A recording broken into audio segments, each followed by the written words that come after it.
Hello, sir. Chezi, how are you doing? Praise the Lord. I am doing fairly well. Nice. Doing well. We had a little scare last night in the neighborhood. Little girl went missing. So very quickly, which was nice. Like, tons of people in the neighborhood got together and started sort of combing the whole area, and they contacted the youth groups, and the youth group kids were going out and flashlights. But thank God, we found her. So that ended well, but that was a little nerve-wracking. Yeah.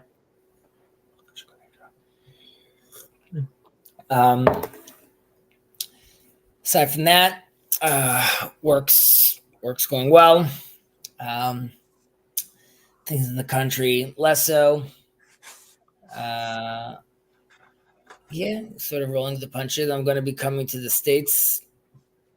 It's been a while. I think Nice. last time I was there was 2018. Yeah, so coming in April for a little over a week. You have family here still, right? My in-laws, first of all, I have family. I have family in the States, but I have a huge family. So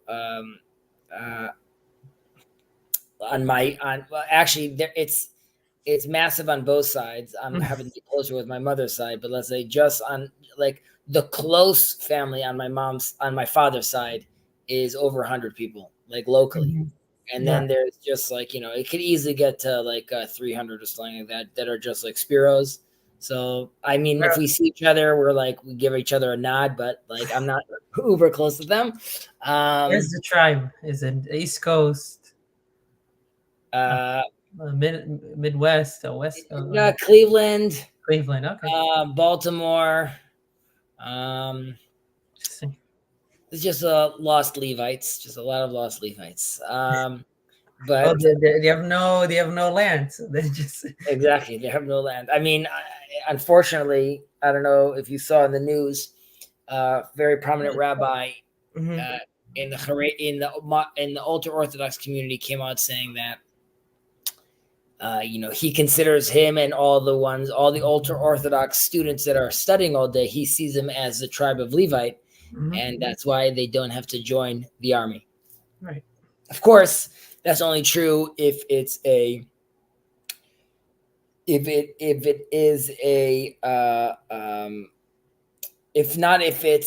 obligatory war. There's different milchemet mitzvah and milchemet reshut. I'm saying halachically he seems to be mistaken, and many other reasons. And I just don't like my tribe being used that way. But nevertheless, my father-in-law is being honored, and we're going in for that. It's cool. Truth be told, my wife is going in for that. I'm going in for the fact that it's my chance to take my kids to see real dinosaurs and good museums. So which we don't have in this country. So Legoland and things like that. So I'm going to capitalize on that and try to give them a good vacation. Nice. Well, if you're around Austin. I'll pop by for sure. Hopefully one day. What about you? How was your week? It was good. It's a nice week. Yeah, it was. We changed our clocks. I apologize. We changed our clocks here on Sunday. So we're back to 7 hours. So what time is it by you now? It is 2. 2 o'clock. Okay, I got you. Yes, and in the morning it was really dark. So anything else? And I could be wrong, and you may be correcting already. Your mother next week, next month, next week. Okay, all right. So I'm excited. Okay. Where did we stop? Number 19. We stopped actually one before that, right? Yeah. Okay. Got you. This is where we ended. Right.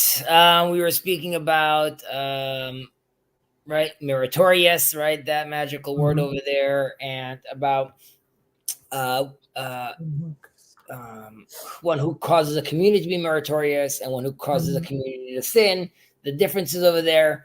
We got into a little depth about Jeroboam with regards to why he was a great man, how he was he was mistaken. He brought in the golden calf. We spoke a little about what those golden calves mean and how potentially he even thought he was doing he even thought he was doing the right thing potentially with bringing in these golden calves.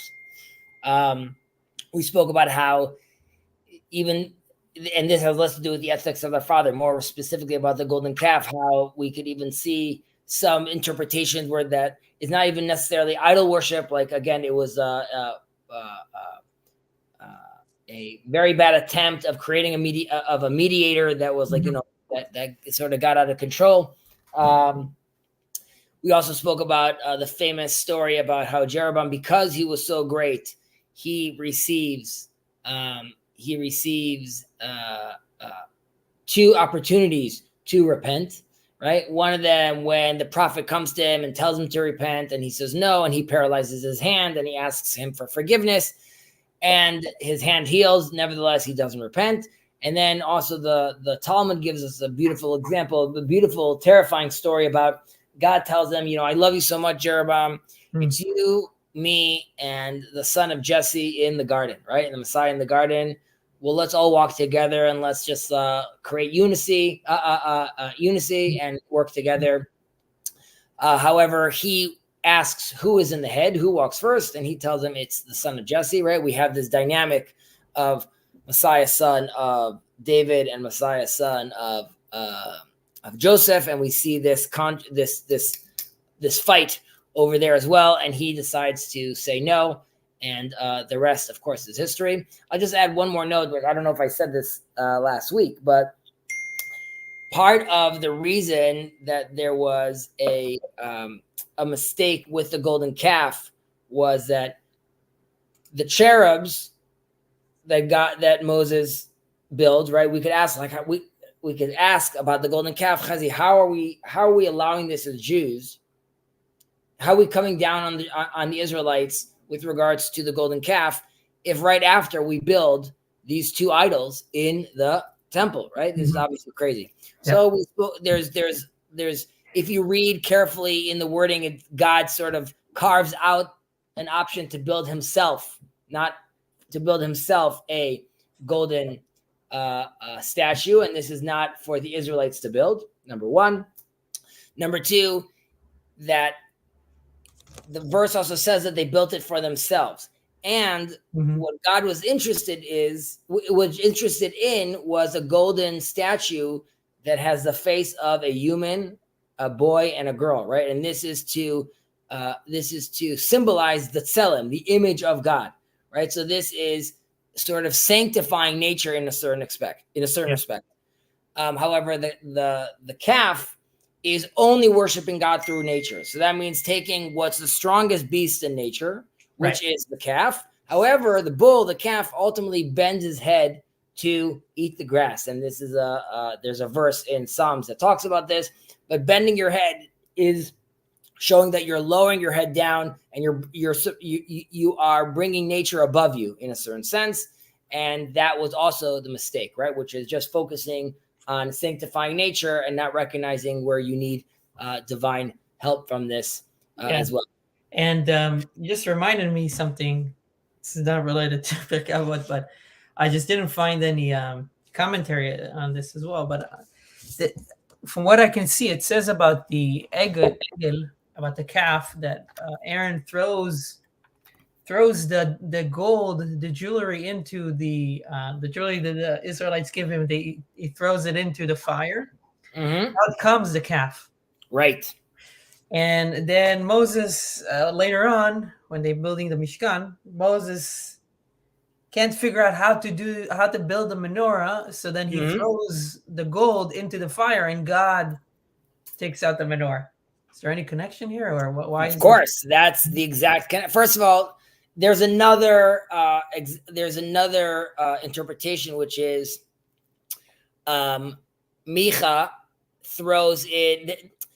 There's a baby that Moses saves from Egypt, and God warns him not to save this baby, that this baby is going to cause trouble, but Moses saves, and ultimately he saves him, and this baby ends up growing up, and then he throws in the special scroll that has on it Joseph's name this is the same scroll that Moses used, he threw into the Nile to bring up the bones of Joseph, right? The bones of Joseph, he made the other tribes swear to him that they would bring out the bones. Yep. But the Midrash says that the Egyptians hid the bones because they did not want to have Joseph leave, because he's a good omen, and they wanted that energy to stay in Egypt. There's, of course, symbolism over there, which is Moses is the correction of Joseph, who was trying to create like a more universal understanding through Egypt, right? And this is ultimately, this goes all the way back to Abraham, that goes down to Egypt with his wife. So there's different attempts in our history to try to take out the divine sparks from Egypt. Ultimately, like the Israelites leave. Having said that, Moses goes to the Nile and throws in this scroll of the bull and says, Aleshor, Aleshor, rise bull, and then the sarcophagus comes out of the water. And they say that the same attempt was done with the calf. They threw that in, and that's where they got the calf. But even with the example of Aaron, the attitude is, the school of thought of Aaron is to meet the people where they're at, right? So Aaron says, okay, like I know how to apply the energies, so to speak, but if I'm meeting the people where they're at, then I'm applying the energy where they're at the level of their energy, right? Which means worshiping nature, which means you're going to get a manifestation of a calf. Mm-hmm. However, Moses is doing it, right? His orientation is proper. He is doing it to build the tabernacle for God. And that's why the intention is pure. Hence, the creation is pure as well. Mm-hmm. Interesting. Yeah. All right. Onwards. I see we have some peeps with us. We have Ups. Good to see you. We have Sandy. I'm glad to see you too. And Jason, you're also welcome, of course, to join at any time you'd like. Okay. כל מי שיש בו שלושה דברים הללו הוא מתלמידיו של אברהם אבינו, ושלושה דברים אחרים הוא מתלמידיו של בלעם הרשע. תלמידיו של אברהם אבינו, עין טובה ורוח נמוכה ונפש שפלה. תלמידיו של בלעם הרשע, עין רעה ורוח גבוהה ונפש רחבה. מה בין תלמידיו של אברהם אבינו לתלמידיו של בלעם הרשע? תלמידיו של אברהם אבינו אוכלין בעולם הזה ונאכלין העולם הבא, שנאמר להנחיל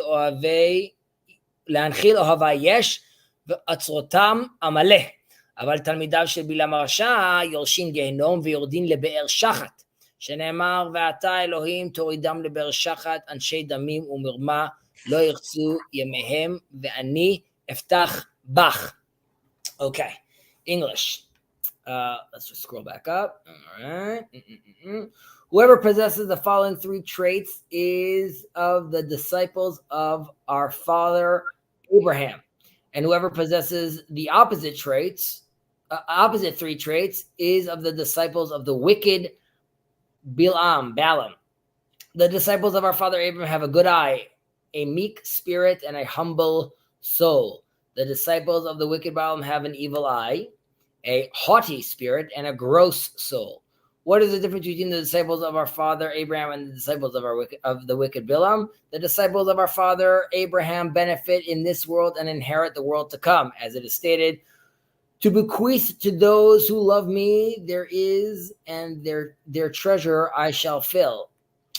It's Proverbs. The disciples of the wicked Balaam inherit purgatory and descent into the pit of destruction, as it stated, and you, God, shall cast them into the pit of destruction, bloody and deceitful men.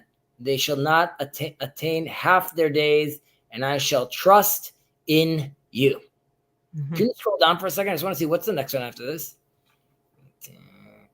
Interesting. What's the one after this? Is it Ben Bagbag after this? Mm-hmm. Wow. Why is that like this? It's different in... I remember it being different. It doesn't... Oh, good. I just knew we were getting up to Ben Bagbag soon because I know it's the end of this, but I'm like, where is it already? But now I see where it is. Okay.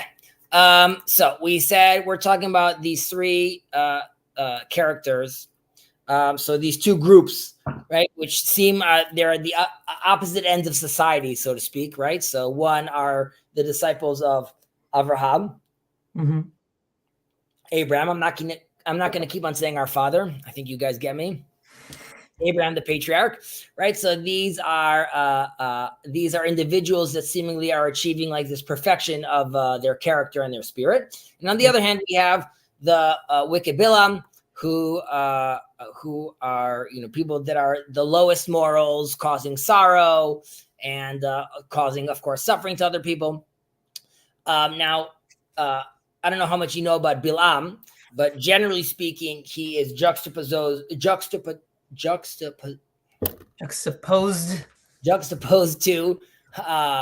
Moses, because it was known that Moses is the greatest prophet of Israel. However, the dark side of the force, the Darth Vader, is Bilam, who was known as the greatest prophet to the nations of the world. And he has a way with words. He has a way with words, and there's different stories about Bilam. So specifically, though, why they're connecting him to Abraham would be historically they're both from Aram, right? They're from Syria. I also think recently, maybe not so recently, but they even found some sort of writing. Not a scroll, but something that was like etched in stone about Bilam, so which is quite interesting. But the hive mind could fact check me. But they're both from Iran. Both of them have a similar story where they show great eagerness to do to whether be righteous or be wicked, so to speak. They both lachvosh et chamoram in the morning. They get their donkey ready early in the morning. We're told about both of them this story, so that's like another comparison that we see there as well. Also, both of them are not necessarily they're not necessarily leaders. Like Moses was a leader, right? They're both famous seekers. They're out there in the world speaking to God in a certain aspect, right? Like in a certain aspect, and they both represent. Abraham represents the nation of Israel, but also all the nations are blessed through him. And Bilam represents also the nations, yes, as a prophet, and we could also see that with Moses, when God tells Moses after the golden calf, I'm going to wipe them all out, right? And Moses tells God, forget it, like get rid of me, because Moses himself stems his power from Abraham, because Abraham is the father of the nation. And Moses is saying, if it's not for, like, I'm just a cock. If it's not for the nation, like, you can't destroy them all and just leave me, because I'm not the main story. The main story was Abraham. And that's why we have the whole story. The whole book of Genesis is really to show us how from Adam and Eve and through their kids and onwards, constant conflict, right? The brothers, they're fighting, Jacob, Isaac, ultimately, with the story of Joseph at the end of Exodus, we see what the story was for. The story was to show us that there is fight, there is disunity, there are arguments. Of course, there's the Tower of Babel, but ultimately the brothers who say out loud that they hated their brother, right, ultimately end up embracing each other, right? And once Genesis ends showing unity is possible, love is possible, then the story starts. Now we can talk about the next books, the people of Israel onwards. But with regards to Moses, he sees himself as part of the chain, right? So there's no getting rid of everyone and just leaving me.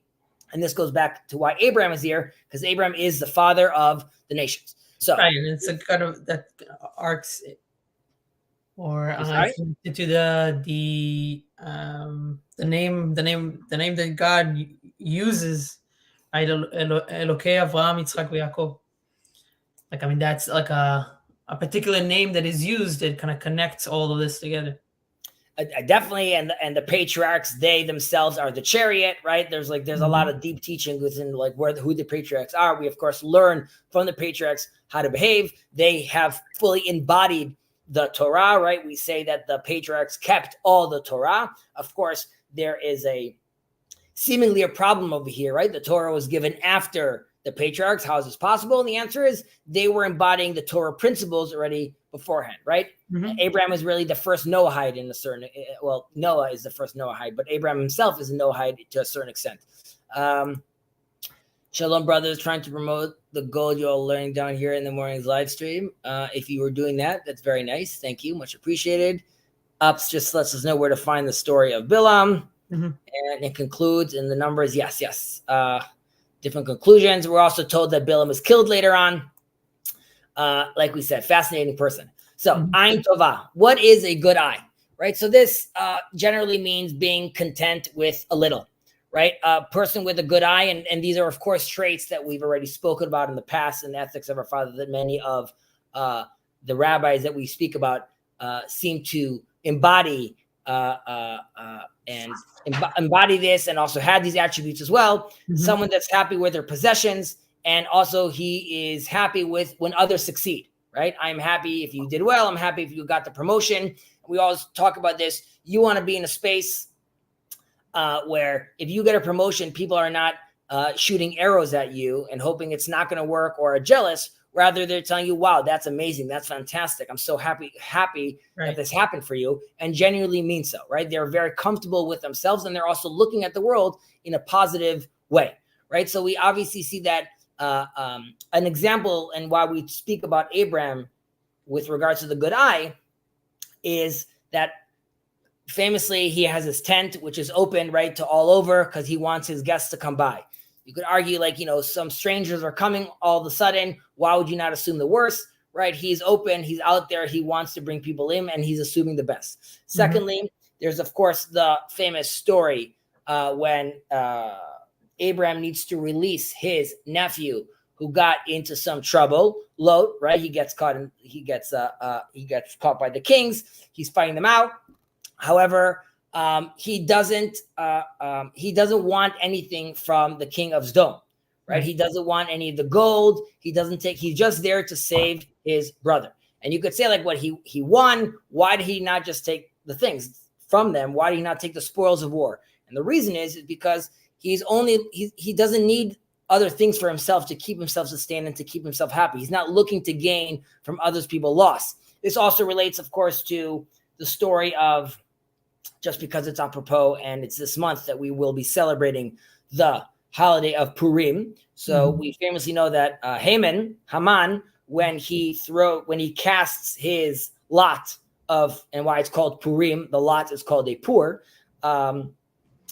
He says, they're a strange people. They behave in a strange way. But ultimately, when he sends out the letters, the decree saying we should be able to kill them on this day, the most important thing is at the end where he says, Ushalalam laboz. And this is the trigger to all the other people around the 127 nations that Xerxes is in charge of. He's letting all those people know that not only can you kill the Jew in this one day of the month, also you could take all their spoils. So you could imagine, and people are getting this like a year in advance. So you can imagine people are already eyeing other people's possessions. I know that I'm going to kill the Cohens. I know that I'm going to kill this guy. People are already eyeing that.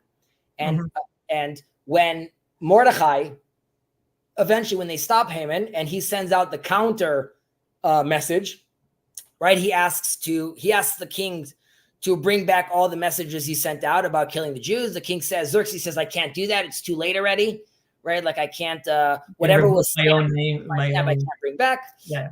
But he says you could send out your own counter narrative saying you could defend yourself, you could protect yourself. Now he does that. However, and the Esther also articulates how many people they killed in the inner court. That was like a political coup. They got rid of all the people that were not happy with Esther and Mordechai within the court, within the palace itself in Shushan Habira, and then there's the people that they kill without the 120 throughout the 127 nations of Xerxes. But it also ends there that they didn't touch any of the spoils. Right? It was just self-defense. We weren't interested in taking anything. We weren't extra to gain that extra advantage. Right. So this would be extra advantage. It's also like it kind of reminds me of Joshua, right? Like the the going into maybe in Yericho too, in Jericho, like those kind of wars where you're not supposed to. Also, the decree there was not The take any. spoils of war. Yeah. Correct. And that obviously does not work out well when Achan steals from the spoils. Mhm. And then we have the spooky ark floating through the camp that identifies him. Mhm.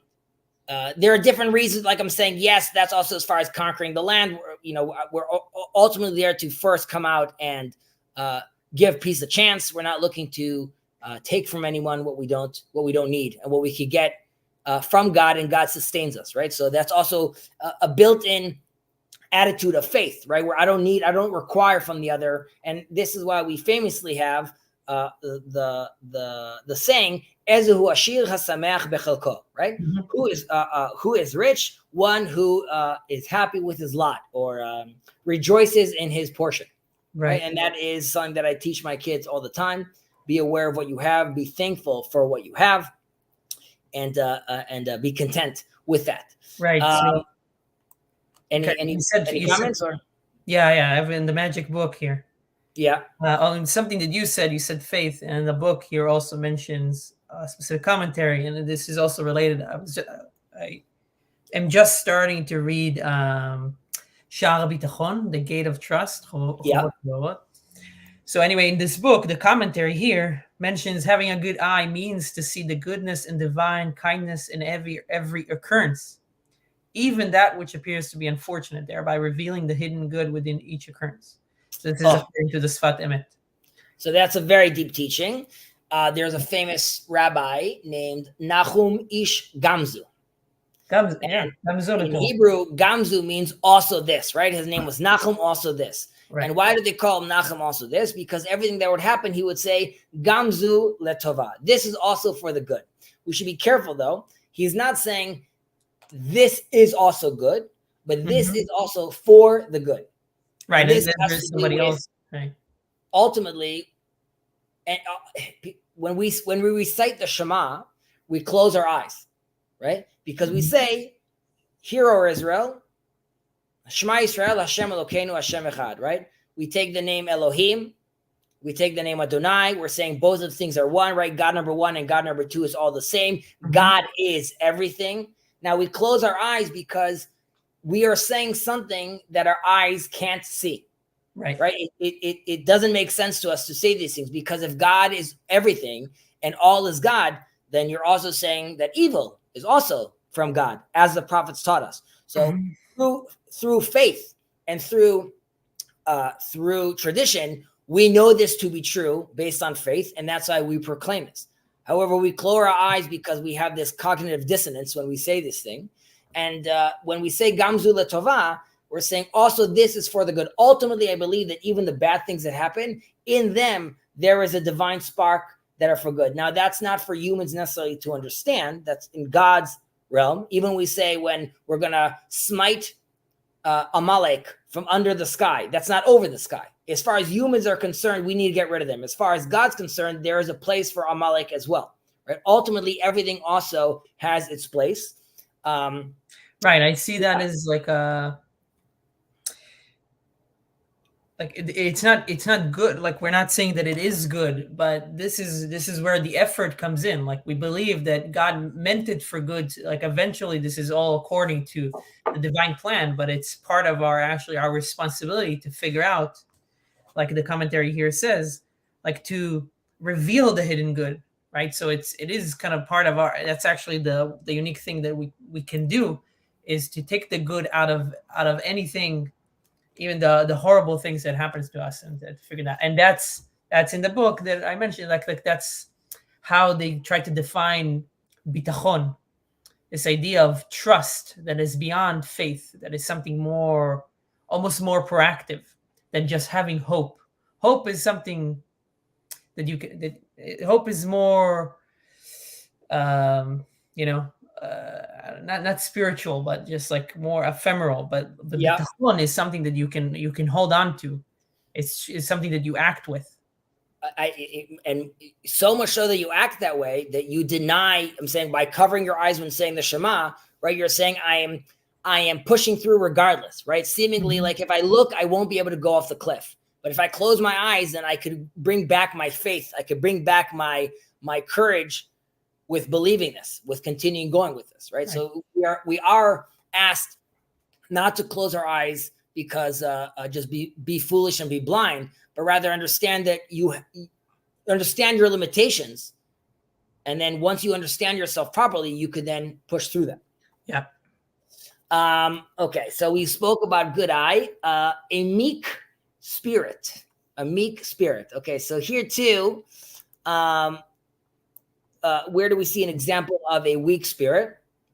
So, of course, God famously tells Abraham. It's also not so clear that he tells Abraham. Rather, he's speaking to the angels.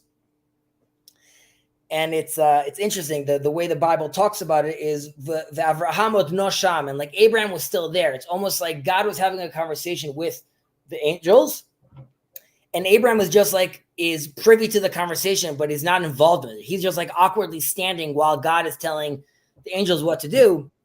And after he hears that, he comes in, he's like, can I like interject for a minute about like what I just heard going down over here? This is pretty intense about you like destroying this whole people, right? So you could say that, we spoke about this. Sodom is a horrible person, right? And Abraham could be like, of course, I'm so happy that Sodom is getting destroyed because like, this is like, obviously this is evil in the world. Of course, he doesn't do though, right? He stands and he prays before God and he says like, let's please try to find merit in the way they're acting, right? So he tries to prevent their destruction. So this, of course, is someone that is could easily put himself at a higher position than them. He is putting himself much lower and trying to understand where they too could be meritorious. I would also mention that specifically in his request, right? He tells them, I'm forgetting the exact quote, but he doesn't walk up to God and say like, hey, what's up? It's me. It's Abraham, your boy. He comes and says, I am ashes. I'm nothing, right? I'm dust. And he doesn't consider himself righteous. Rather, he ultimately knows that, as we say, me'afar bato me'afar tashum, right? We start from dust and we end up being dust.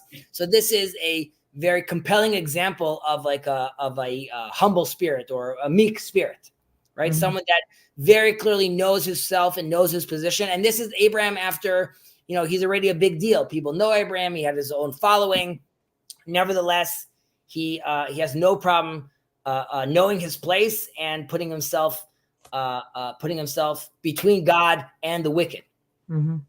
Right. So that would be a great example of the meek spirit. And lastly, we have a humble soul, right? A nefesh shvela. So again, a person here with a humble soul. Also, this has to do more about battling like the evil inclination, the yetzer hara, right? So he knows to sort of satiate his soul and not require other bodily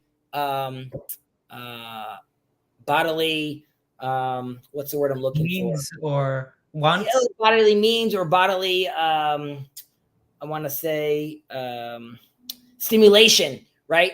For his sustenance, right? And again, another example of Avram doing this would be, actually, we mentioned this earlier about Abraham going down to Egypt. Yeah. So I said there's a teaching over there that he's there to collect the divine sparks from Egypt. But more specifically in our story, he goes down and it says the English translation would be behold, right? He tells his wife, people are going to think you're really pretty, right? So you should say you're my sister. Like he gives this whole story about his wife. And the sages interpret this, him saying, behold, which is up until that moment, he never really focused on how good looking she was. That was never his focus. But now he's going down to Egypt. Someone's like, yo, by the way, your wife is like, she's a 10. He's like, oh crap, you're right. My wife's a 10. Like, I got to be careful about this right now. But this is someone that, and it's not to say that he doesn't appreciate his wife in that sense, but that's not what he's focusing on. And suddenly he only realizes that once that's relevant to the context he's in, right? But that's clearly someone that is not focusing on the physical, and that's not what's giving his soul sustenance, of course, right? So that's not what he's focusing on. Right. It was never something that was fully relevant to him. It wasn't like it was the height of his priorities, hence it wasn't as salient to him than other things.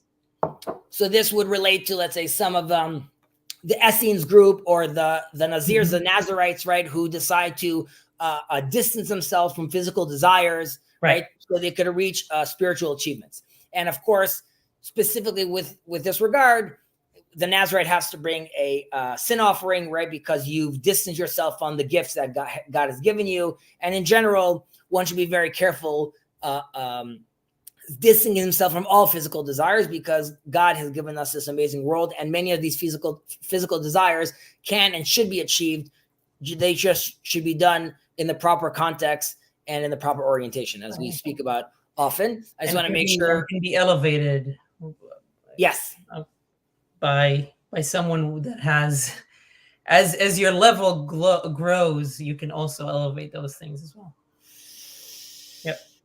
A great lesson. Who is rich? Who rejoices? Exactly. So, like we mentioned, what we learn in Pirkei Avot 4.1 in the first Mishnah, of course, applies over here as well. This was one of my favorite sayings in Hebrew before I even knew it was from Pirkei Avot.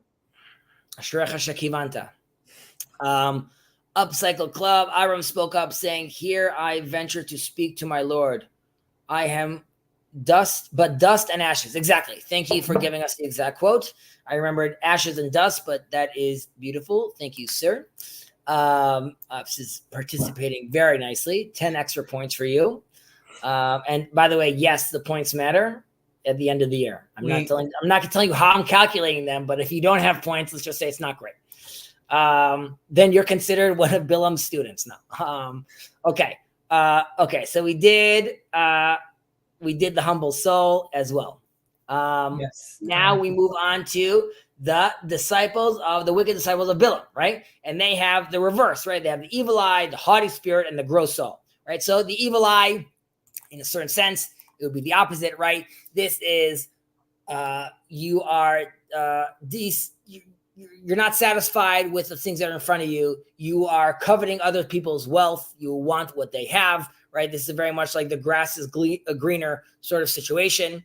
And we are told that Bilam excelled in these things, right? And like, where would we see this? So famously in the story of Balaam, that if anyone's interested, Ups gave us the verses and the chapter where we're talking about this. But Balak, the king, Balak ben Zippor, who was known to be one of the descendants or the remnants of Bnei Kedem. Bnei Kedem were a very old people. Maybe it was the Anunnaki. Maybe it was an old group. Either way, they were aware of older magic, which also at some point we spoke about Gamzela Tova, even magic ultimately connects back to the source. But he was called Ben Zippor because he would use this ancient witchcraft through a bird, and inside the bird's mouth it would put a bone. Whatever, it's just some general context. But Balak comes and he says he needs a heavier hitter. He needs, bring me the big guns, bring me Bilam. And he sends his messengers to go ask him to curse Israel, right? And famously, God tells Bilam, it's not going to happen. You can't go with them. And then Bilam sends them back, right? And then when Balak messengers return the second time, right? They're like more distinguished messengers, and they don't mention what they're going to give him, but they say, we'll promote you and we're going to give you a lot of honor, but they don't specify what he's going to get, right? And you could see in a certain sense here, him sort of teasing out from them, like, offer me more, right? Like, I'm not content with this first offering. I'm using God as an excuse, saying he doesn't let me go. Like, listen, I can't get out of bed for this. Even God won't let me get out of bed for this right now. And this is like really revealing his like greedy character in a certain sense. And he even tells the messengers, if Balak offered me gold and silver, right, I still couldn't do it, right? And this is sort of showing us what he's really thinking about. He's giving them sort of a hint, like even if you gave me $1 billion, I wouldn't be able to do it. Now, no one offered $1 billion yet, but he's already saying, like, like you're gonna have to like make like a really big deal out of this. And so we could see already in his mind what he's really aiming at, right? Because again, they didn't mention it; he's mentioning this as well. So this, again, we could be, when we speak to people, even today, we could notice many times that like a Freudian slip, right? The truth is coming out from their subconscious because this is really what they ultimately want, right? So this would be an evil eye, someone that covers other people's things, and even lets that sort of spill out because he has such little self-control over what his emotions are really pushing him to take. And we have a haughty spirit. Okay, so here too, this is obviously focusing on the pride over here and the opposite of what we're dealing with Abraham. So here too, like his refusal to go with Balak, like with the first messengers, under the excuse that it's from a divine prohibition, because if that's what really bothered him, then why is he even a bad dude, right? You clearly know that your power comes from God, right? So what are you even worried about? But clearly he's using this as just like, this is a comfortable excuse for me to say that like I'm not even as available as I want it to be, right? So this is clearly giving him like certain pressing on his pride issues. He is pushing them to come in with the better, the more distinguished messengers, right? So again, this is just stroking his ego. The first thing and the second thing are quite similar and quite connected, right? And he even has his own self-praise issues over here. So Bilam is also known as Shtum Ha'ain. Shtum Ha'ain means that he couldn't see out of one eye, right? Now there's different interpretations of that, but for all intents and purposes, right now, you could see that he claims that he has like this godlike perspective, right? So he could see everything that's going on around him, but yet he can't see his own flaws. There's a Hasidic teaching. I don't know which rabbi said it. Maybe Jacob would remember. But the reason God gave us two eyes is one is for us to witness God's greatness, and the other one is to recognize our own humanity, and because of that, be humble. Right. So I have two perspectives that I could constantly be seeing. Right. So I don't know if we mentioned this little small, like the Hebrew tidbit that it uses for a haughty spirit is in Hebrew ruach gvah, so like a high spirit as opposed to a lowly spirit, right? So the lowly here it's ruach nemucha. Ruach nemucha, right? So ruach gvah meaning that he thinks, right, the pride as being something that you perceive yourself as higher. Yes, right? It's just interesting in the Hebrew for that, and also to just mention ruach ain ra veruach gvah. So a bad eye, an evil eye or a bad eye, and a haughty spirit. The way that I think it can be differentiated a little bit is that an evil eye can also be presented as you see other people through your own values, through your belief of how the world works, right? So if you believe that the world works through a power struggle, then that is how you would perceive other people acting. And you would perceive other people acting to gain power or to take power from other people. So that is the part of the Ain Ra, the evil eye, is that is the thing that moves you in the world, and so you see the world through that. That would be an example of having a famine mentality, right? There's not enough for everyone. I can only think about myself, and that is definitely not a healthy outlook. Right. You could speak about material goods. You could also have a famine mentality with regards to religion, right? There's not enough to go around, but rest assured, there's enough God to go around for the Christians and the Jews and the Muslims and the Hindus. He's given love to everyone. Where were we? About his blindness, right? So we said that you have to have these two eyes, and he's seemingly also being blinded with one eye physically, but also you could say spiritually, he's also blind to this, right? He can't see his own faults, right? And even though he has like these unique talents, right, they ultimately lead to his downfall, right? Yeah. Because he and they also end up tarnishing his legacy as well. Like he ends up being like, he's like this, he ends up getting killed, but he was at the time a rock star. But clearly those talents weren't enough to protect him from his own demise. And this is because he let himself into a into a problematic place. At the very least, once he already saw God was involved, right? At that point, he should have like pumped the brakes and be like, all right, like I'm out of my depth. Yeah. Okay. And lastly, we have with Bilam, we had the haughty spirit and the gross soul, right? The nefesh rechava, which is a wide soul. In Hebrew, it would be like a wide soul, right? Here it's saying a gross soul. So I think it's like a soul that wants, right? It's very wide. It's all encompassing. It just wants. Right. So this is like an insatiable soul. I think the word would be a better word. So it's always wanting more, like we were saying. It's wide. It's grasping out there, and it's never ultimately filled, right? So here again, we see that going back to the same verse with Balak, he wants more from them ultimately, and he then gives them advice once he sees this failed. His advice to them is, you know what you should do? You should bring the Moabite and the Midianite women, right? And ultimately cause the Israelites to sin that way with intermarriage and improper behavior. But it's very interesting. It actually reminds me. I'm sorry. It reminds me. Now it reminds me of a very famous scene in Inglourious Bastards. So I apropos a little bit, but I don't know if you've seen it, but the Nazi general it's one of the main characters in the movie. He talks to this French guy that is hiding Jews in his house, and this Nazi general.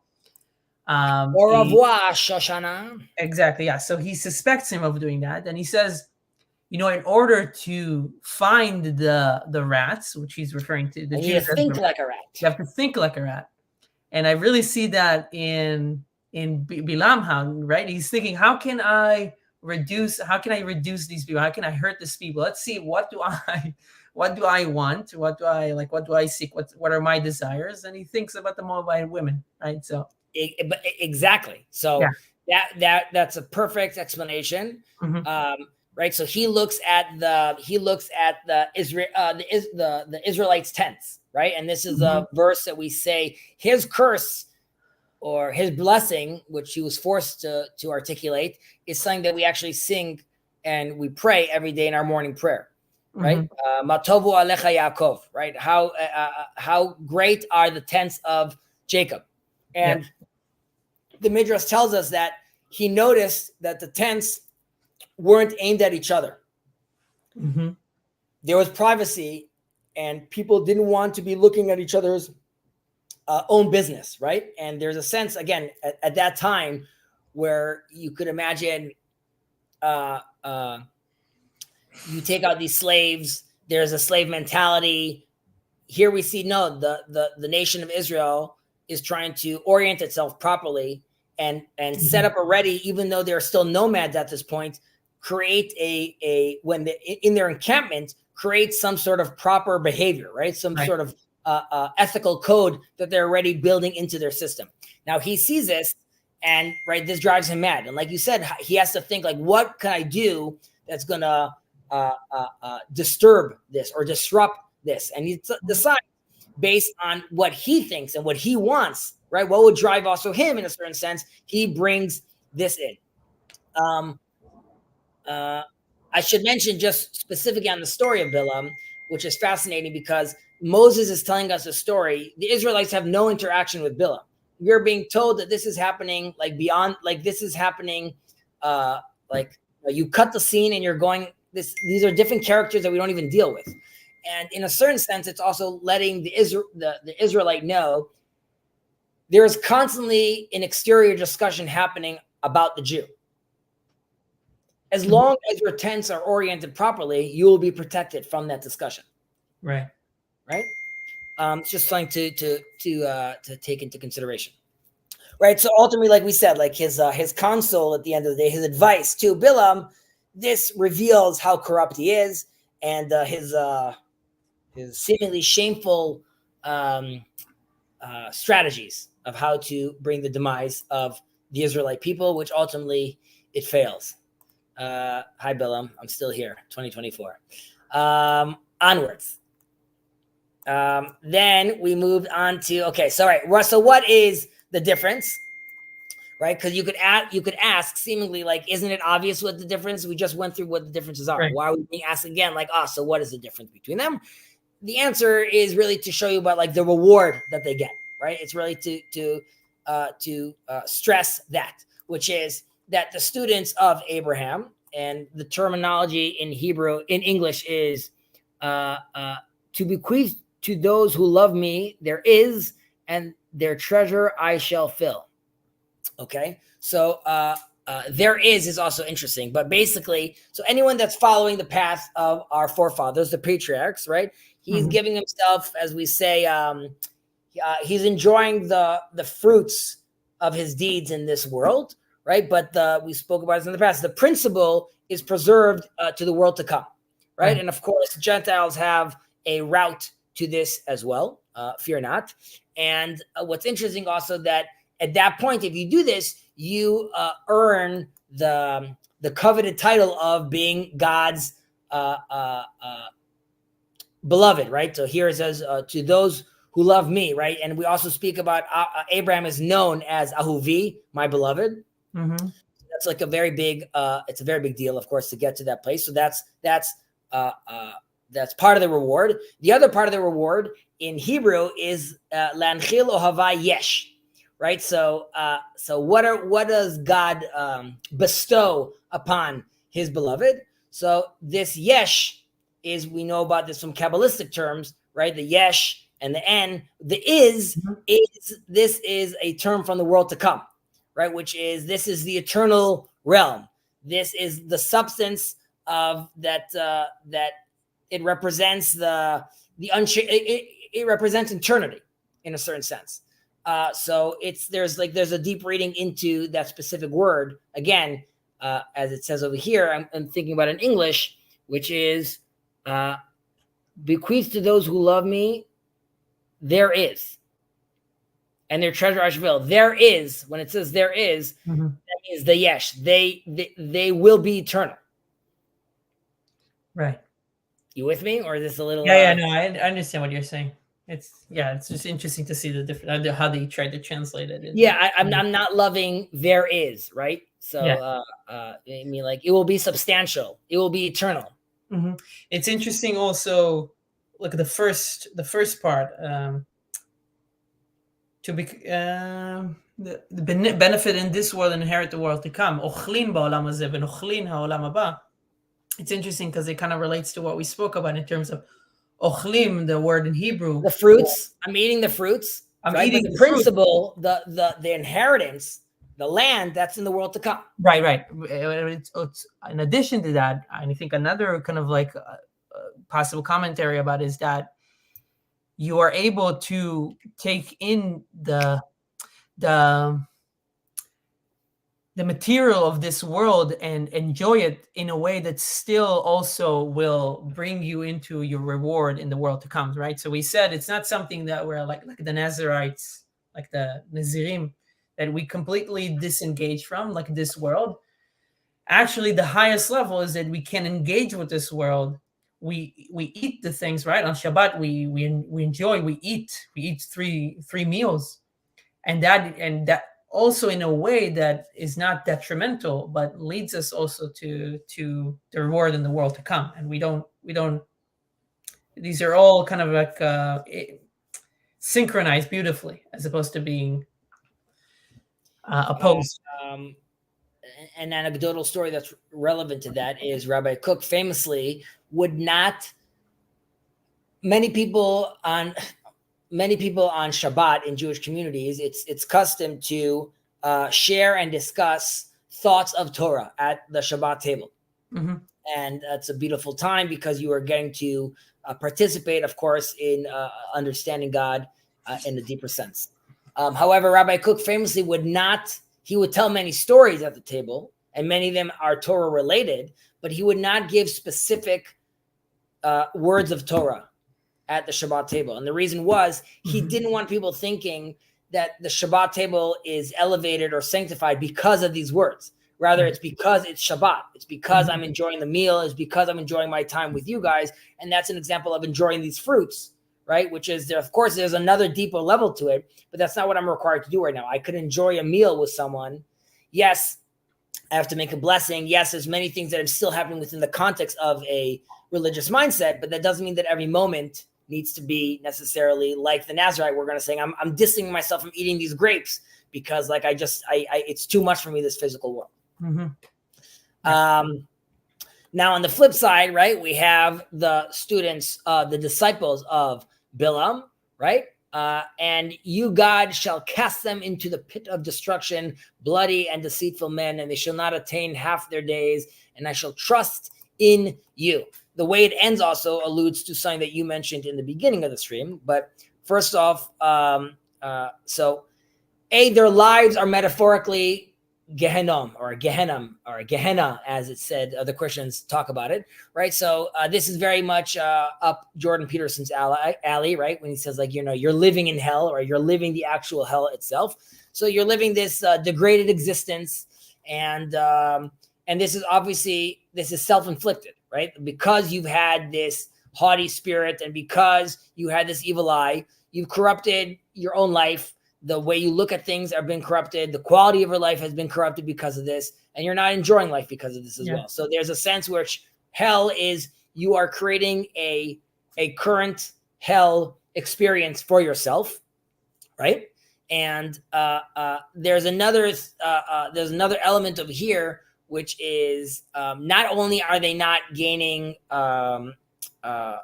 Not only are they going to go in their afterlife, they're going into this pit of destruction, right? Whatever that means ultimately. Mm-hmm. There's a focus over here, or the rabbis talk about how it says that they shall not attain half their days, right? Which is people that live this way also end up having a shorter lifespan, whether it's because medically we'll say it's because of the stress or the depression or the trauma that they give themselves, or that's because they're being punished by divine punishment, that their life ends that their life ends earlier. Right. I'm trying to think if I should mention this or not. It's too controversial. This is not to offend anyone. I'm just putting some things into context. If someone looks in a little deeper, in the Talmud, they speak about Bilam as well. And they talk about how Bilam died at the age of 33 or something like that.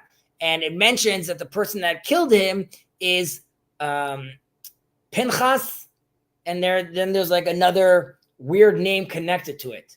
And there are interpretations that say that that's not talking about Bilam, because it's not possible that like that happened at that time period. Rather, it's speaking about Jesus.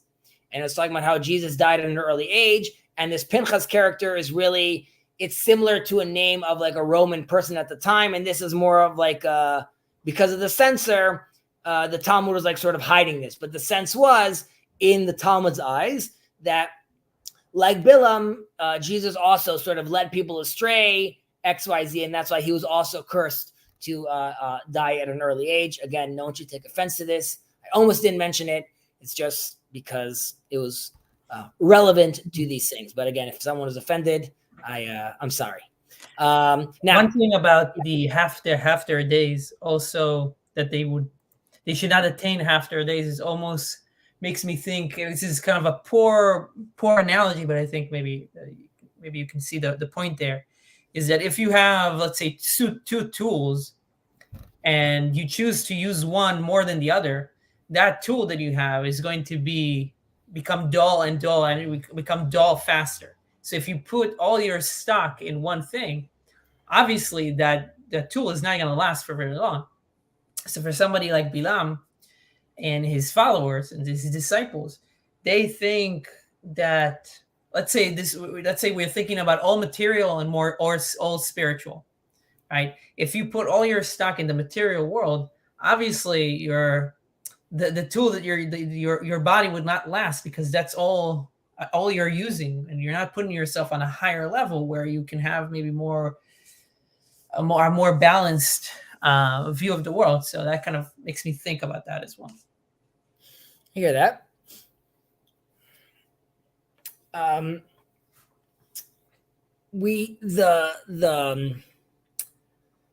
The verse ends with "V'ani eftach bach," and I shall trust in you, right? Which is quite curious. That's how we end this verse about coming down on the disciples of Bilam. However, like you were saying, ultimately it has to do with bitachon, right? With trust, with faith, Right. which is despite at the end of here that it's despite lacking these like worldly pleasures, right? Which that so-called Bilam was chasing after, right? Mm-hmm. And by me acting like the student, the disciple of Abraham, I am denying myself from this. Nevertheless, I still believe in God, right? I believe that all these actions are divine actions. I believe that in any circumstance, ultimately, he wants for my well-being, right? So we even end this last note saying, nevertheless, gamzula tova, right? I could still see the good in this at the end of the day. And I would even say that even for the wicked person, right? He too should look at this and say that even that I'm at the pit of destruction right now, I too, right? God is looking always for us, even for the wicked, to turn around and repent. And he is always invited back. Yeah. So it's a word of advice and a pep talk, ultimately at the end for the disciples of Bilam. Mm-hmm. What do you say? Another one, or you want to stop? I'm good until I have half an hour left. Okay, so let's see how far we go with what's another one after this? Yehuda ben Tema Omer. Okay, we'll try to do this one quick, but if we see that we're rushing, we'll continue next week. Yehuda ben Tema Omer, Havei az kanamer vekal kanesher veratz katzvi vegibor ka'ari לעשות רצון אביך שבשמיים. הוא היה אומר, אז פנים לגיהנום, ובושת פנים לגן עדן. יהי רצון מפניך, אדוני אלוהינו בלבותינו, שיבנה בית המקדש במהרה בימינו, ותן חלקנו בתורתך. Okay? So first, just even though it's the end, I'll just mention, if anyone's wondering, why we are finishing, why are we ending with a blessing at the end of the year? Mm-hmm. And in reality, this was supposed to be the concluding chapter of Pirkei Avot, of Ethics of Our Fathers. The following chapter after this is an addition that happens later on, right? So because we were supposed to be ending with this, there was a blessing connected to it at the end of the day. And this is also a blessing that we mention also in the silent prayer, the standing prayer. We also talk about this also, as well.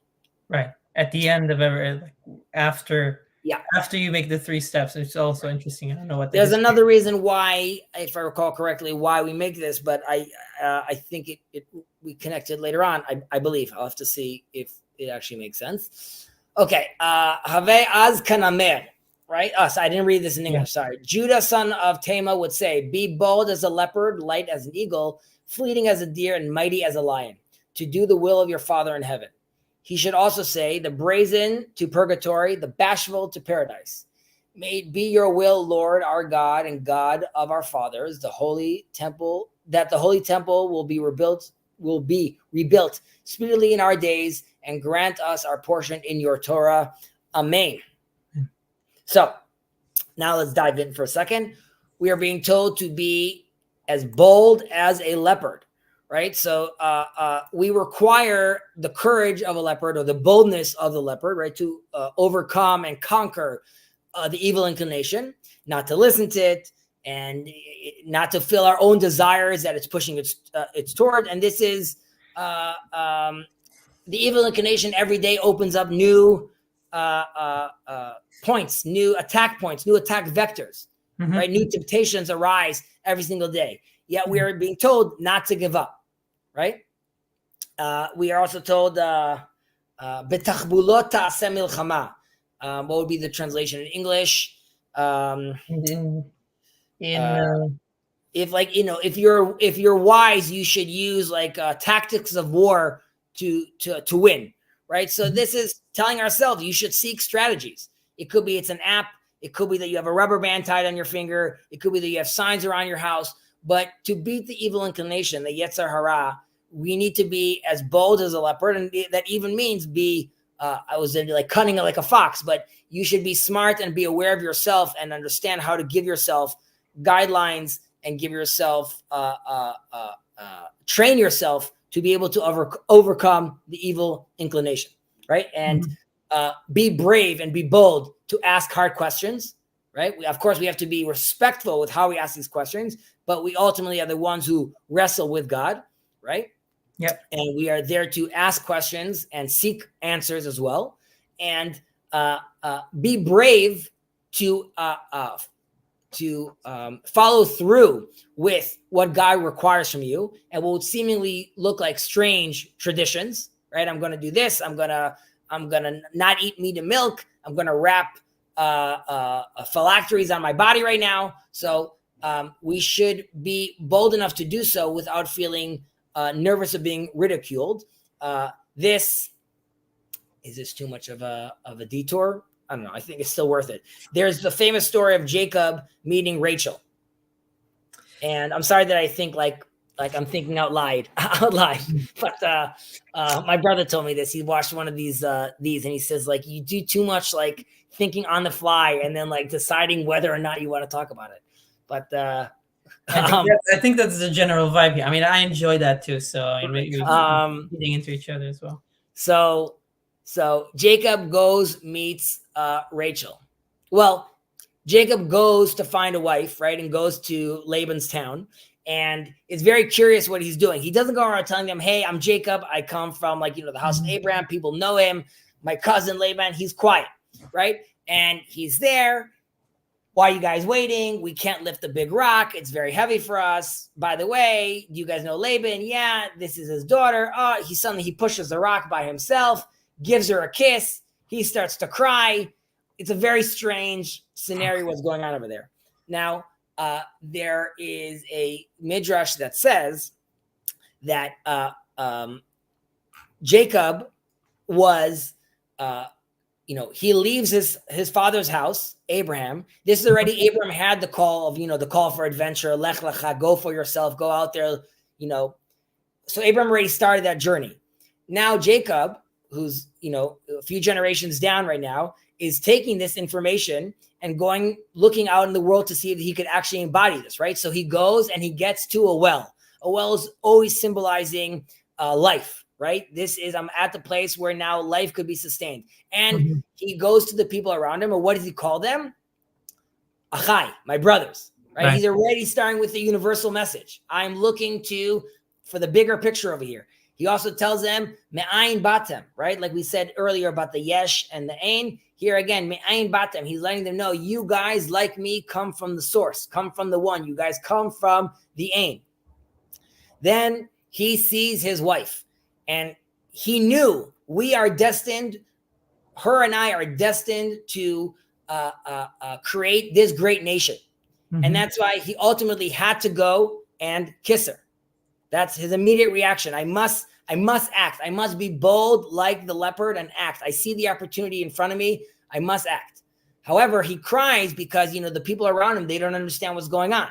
So there's a feeling where, like, even though I know that people are going to look at me strange, I can't hold myself back from doing what's right, so to speak. I'm not getting into her age thing right now. She wasn't 3, she was 14. We don't have to get into like that point. The idea is that he very much carpe diemed this situation over here due to his deep understanding of what's in front of him and his understanding that this is an opportunity of a mitzvah, of a way to promulgate what God wants from us. So he had to act, even though people might think it's strange. So here too, again, going back to a long detour, going back to the bold leopard, we are not to be scared about what people think of us. We should be able to act regardless. If we believe it's right, and if we believe it's the right thing to do, we should act. Yeah, it's interesting because this is also, we're going to touch on it because we were talking about being bashful, but it tells us, I was trying to look at where it is in the Shacharit. I'm pretty sure it's in the morning prayer. It says, and maybe in other places as well, that we should not be ashamed to do the things that God wants to do or to act in a certain way. So being bold is exactly like what you said. We should not be ashamed that this is what we do, or what we or the things that we wear, or things like that. I have one of the Chabad guys here. It's like an Orthodox fellow, and he wears white and black. but he works at a company, the corporate company, and he says that the people that he mentioned how he has a good friend that kind of like one of the things that say about him that they love how courageous he is or bold that he kind of wears these what seems to be goofy things with his hat and the whole thing, and he doesn't care what people say.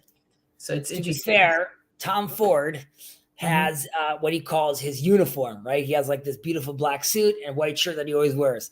I wish I could wear that. Living in Israel, if I wore black and white all the time, I would be immediately tagged as an ultra-Orthodox. So, alas. Here he looks like a weird cowboy because he can wear, like the Chabad also have their fedoras, kind of like you can wear like a cowboy a little bit. So that's an interesting twist to it. That's even before we get to the fur hats, right? Right. Yeah. Which whatever, we won't get into the fur hats. Okay, and so that was the bold leopard, light as an eagle, right? So light as an eagle is advising us also to elevate ourselves, right? Like the eagle has a bird's eye view in a certain sense, so we want to rise above materialism and the physicality of certain things and try to see like a full picture of what's going on around us. And here too, the evil inclination, again, is always trying to trip us, is trying to bring us down, is trying to pull us downwards. And we are to be like light as eagles, right? To be able to avoid that. This is making me think right now as I'm saying this, my friend wrote this song about falling in love. And he said, I guess that's why they call it falling. Okay. Yeah, I guess that's why they call it falling, because it's natural, like gravity's pull, right? He was talking about falling in love. But just think about it right now here as well. You need to be like the eagle and try to escape escape the gravitational pull, so to speak, because it's naturally always pulling you down. Right. Yeah. The Ramchal talks about it in Ner Hashem in terms of your material by default. Like when you're I don't remember how he puts it, but like when you're born, I mean, those are the things that you are. That's the essential things that sustain you in this life, and that is the tifo that it is hard for you, that you need to pull from. Yeah, pull out of. Yeah. Next is fleeting as a deer. Right. So now he's bouncing, he's moving. Right. So he is after we were the eagle. Right. We managed to avoid evil in that sense. Now, we have being fast as a deer, or fleeting like a deer, or swift like a deer. Fleeting isn't something like disappearing. It could be disappearing, yeah, fleeting. Fleeting. So I would think like quick or fast as a deer, but light as an eagle, right? We were saying we're avoiding evil. I'm rising up above the gravitational pull. Being swift as a deer is actually doing good, right? It's being proactive, trying to find that good, right? So this is more relating to like the positive commandments that we want to be doing. So like we said with Jacob, I want to be quick about performing what the Torah wants from me, the different particular commandments it has for me.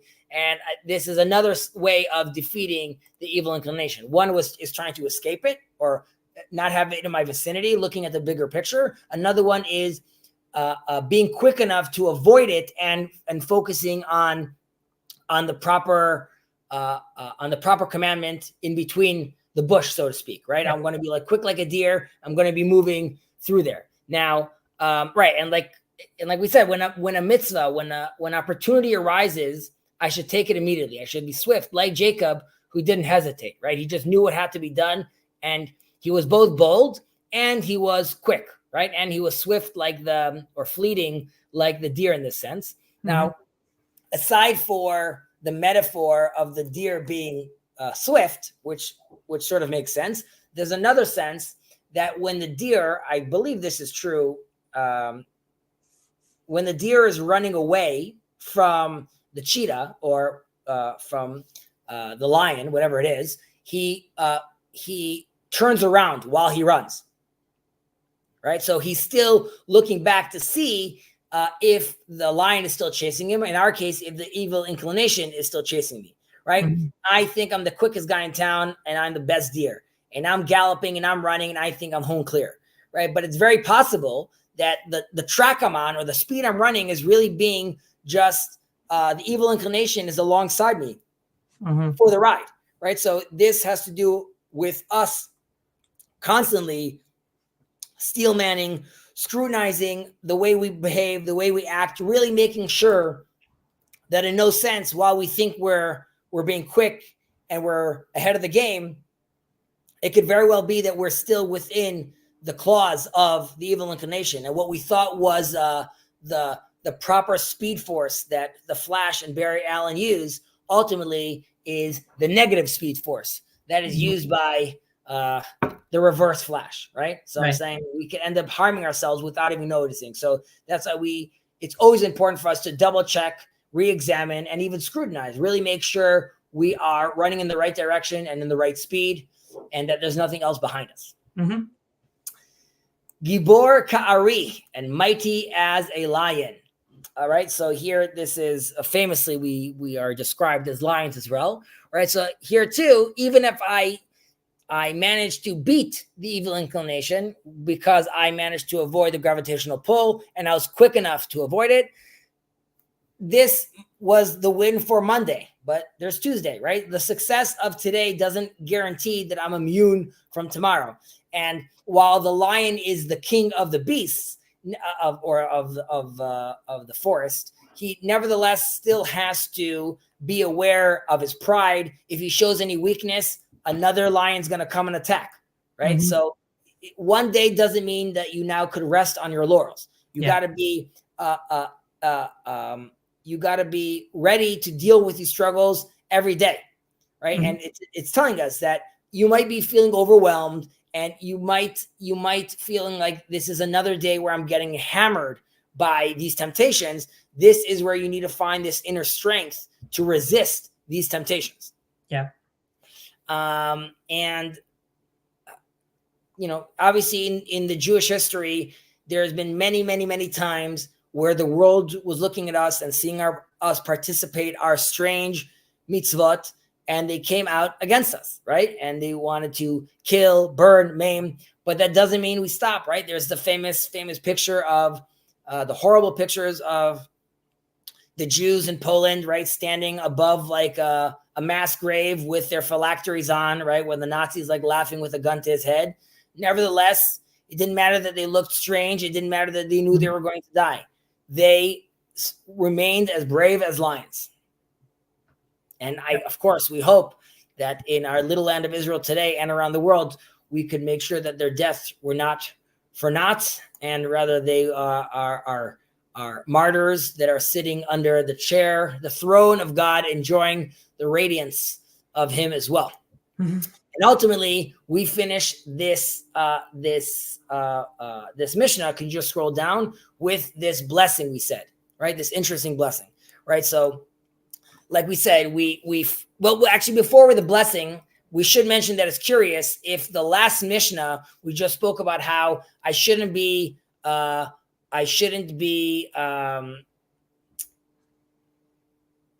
Actually, did I skip it? Oh, about the brazen. No, I skipped it. Yeah, we didn't cover that. All right, we should say the brazen to purgatory and the bashful to paradise, right? So it's actually a question, which is, if they're telling us to being bold like a leopard, right? Then why are they also telling us that a brazen face is going to Gehenna, right? Isn't the bold leopard, isn't that also being brazen in a certain sense? Also, we were reading about Bilam, right? About being haughty and being out there. So we're just saying, be as brave as a lion, fly like an eagle, be bold like a leopard. So these seem sort of counterintuitive and potentially also problematic, right? And we also know that leopards and lions also, in a certain sense, also symbolize cruelty, right? So, like I said, like we should not be ashamed of the things that we wear, how like mitzvot, right? They might seem weird, but so why is it telling us that the bashful to paradise, those that are ashamed or are embarrassed? You could just continue with these reverse analogies, right? The eagle could seem like someone that is not getting his legs dirty and is being, sort of running away from any responsibility. And the deer, right, is very rash and not focusing, right? So we could look at all these things on the flip side. And so why would I want to adopt these qualities? And that's why in its infinite wisdom, of course, the Torah is letting us know that as long as you're doing this like a disagreement for heaven's sake, as long as the orientation is proper, as long as the goals are actually defined, then you could do this properly. And that's also why can you scroll up for a second? Yes. I want to see if the word is over here. Right. No. Okay. But generally speaking, we talk about measurements, midot, right? Elo hamidot she'atorah nidresha b'hem. These are the measurements that we interpret the Torah. So all these things are, as long as they're done in the proper measurement, right, and the proper orientation, then you could be successful using these tools. One has to be very careful, of course, using these tools, right? You don't want to be quickly becoming brazen face, right? That's not what we want. And we, of course, know, right, that the Israelites are called brazen, right? Kshe'oref, we have like a stern back. We have azut metzach, right? We are brazen as well. So Rashi, for example, gives that the Torah was given to the Israelites, sheyaskuba v'hi mateshet et kocham, that the Israelites should be able, or the Jew should be able to engage in the Torah, and it will ultimately humble them and weaken their strength in a certain sense, which, they're very, very brazened. So the Torah is there to create a balance and refine the world, and also refine the Jew or the Israelite in a certain sense. And it also emphasizes, as far as like the brazen face, that the problematic characters that are interior ultimately make it out to the exterior, right? Like if I keep on behaving this way, people are going to already see in my face, this is the kind of behavior, this is the kind of attitude this kind of person has ultimately. And on the flip side, modesty obviously leads us to the Garden of Eden at the end of the day, right? So even if I fail, it doesn't mean I can't sin over here, right? The feeling of shame, in a certain sense, gives me this level of this protective feel. And we also say that when someone sins, he tells himself, I hope no one sees me, right? There's a sense where being shame, and not because you believe that you're a nothing, but knowing, and we spoke about this on the reverse with the amount of social pressure that we have on the pious one, right? That we know that he's not going to sin because everyone already sees him as this great guy. It's already too late for him to start like playing games and sinning. Here too, the shameful sinner, if he manages to utilize the shame properly and orient it properly, that lets him create this protective shield where he tells himself, I don't want to feel this again. I don't want to feel this shame. And that's why I'm going to make sure that I'm constantly behaving properly, right? So there's a certain amount of social fear and social pressure that can be used, A, to make sure that the pious one remains elevated, and B, to actively elevate the sinner, right? Because he no longer wants to be in that place where he's being looked down at or being called out, right? So this would hopefully, we hope, will protect him. And of course, these are certain tactics that when we teach our kids, right? Like, what are people going to say? The kids themselves create this, my son wants to cuddle with me at night, which is beautiful. And then I'll joke, I'm like, if you have a sleepover with your friends, can they see us cuddling? And he's like, no. I'm like, why? But like, that's like, he doesn't, like, there's that sense of like, they're going to laugh at me. So if we could build that where you don't want someone seeing you being disrespectful, you don't want someone seeing you stealing, all these things, you don't want someone seeing you being too quick to judgment. These are all things that ideally we don't want people judging us. Rather, like we said, we want to be scrutinized. We want to be living in a place where we are all asking ourselves to assist each other to raise up our level. Yep.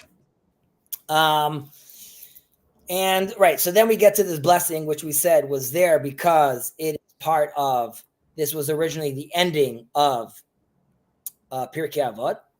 Nevertheless, we still have the sixth chapter, but there's a sense over here where the rabbi over here, Rav Yehuda ben Tema, is mentioning the brazen face is because the Talmud talks about that the period preceding the Messiah, right, is going to be the generation that is full of chutzpah, of brazenness, right? That's what we're going to see around us. So in a certain sense, it's a prayer where he's saying, while I see around me more and more of this attitude coming up, I see people being brazen. Hopefully this is because we are at the generation that is going to see the Messiah. Mm-hmm. Rav Kook talks about this as well, right? The brazenness of the generation.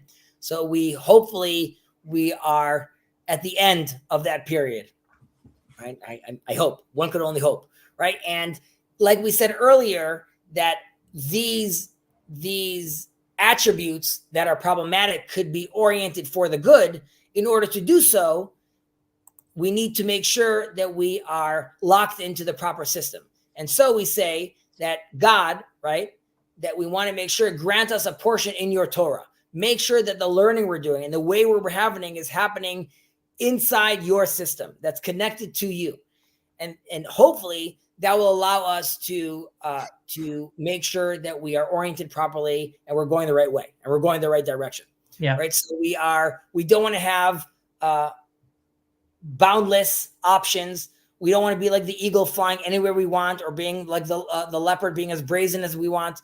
We want to be dedicated to the Torah study and upholding Judaism. And if we're doing that properly, then we could take those attributes, as long as the measurement is proper, right? Then I could take from the swiftness of the deer, or the lightness of the eagle, right, or the boldness of the leopard. Reminds me of the good eye and the evil and the bad eye. If you do it with the right kind of direction, with the right direction, then it can be done. It can be incorporated in the right way. Exactly. I'm sorry. I think I rushed that one a little, but I know you needed to bust out soon. So I guess we'll continue next week. What time? Can we still do this time? Would you rather do early? Well, earlier is a little problematic for me, unless you can. I think next time I'll let you know if it's problematic anyway. I need to see what happens next Monday for me, but I think it should be fine. But I will let you know. Oh, and also your mom's here, so if she's oh, that is true. Yeah, it still might work. I'll let you know. Anyway, I bid you adieu. Thank you very much. Appreciate it. Shleif, what's going on, man? Everybody. See you later, Ben. See ya. What's up, Shleif? You're mute. What's the phrase I heard recently? It's war context okay, right? Like בסדר של מלחמה. בסדר של מלחמה, yeah, war context okay. Yeah, that's sort of, to anyone watching, Shleif and I have been having these nice conversations, speaking seemingly from different political positions, talking about some of the tribulations Israel is going through right now. However, that has been on hiatus recently.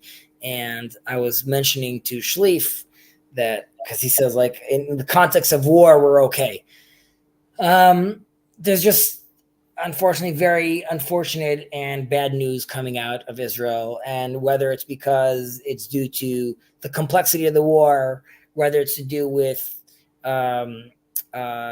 extremists on both sides, whether it's to do with a completely overwhelmed political prime minister, very problematic government, all of the above. There's just a lot to take in, and I was telling Shleif that my brain needed like a break from. I didn't want to impose that. I just no. I'm here. I'm playing. I really just popped in to say hi. I saw that you said everyone's welcome in the chat, so I figured I was just. Yes, everyone's welcome to join. Everyone's welcome to join. I didn't listen to the lectures, the podcast you sent me yet. I need to, like, before we talk again, I'll listen to that. No worries, no guilt. It's fine. I did start this podcast, this stream though, talking about the unfortunate comments of a very prominent rabbi in Israel saying that that he sees the group of Israeli citizens that do not join the army and rather study the Torah all day, quite a large group as well in today's population in Israel, that he categorizes them as the tribe of Levite, who historically in our traditions was less involved in certain elements of the nations of Israel, and in other senses very involved, but during the battle of conquering, during the conquering of the land of Israel, they did not fight because they do not have a portion of land.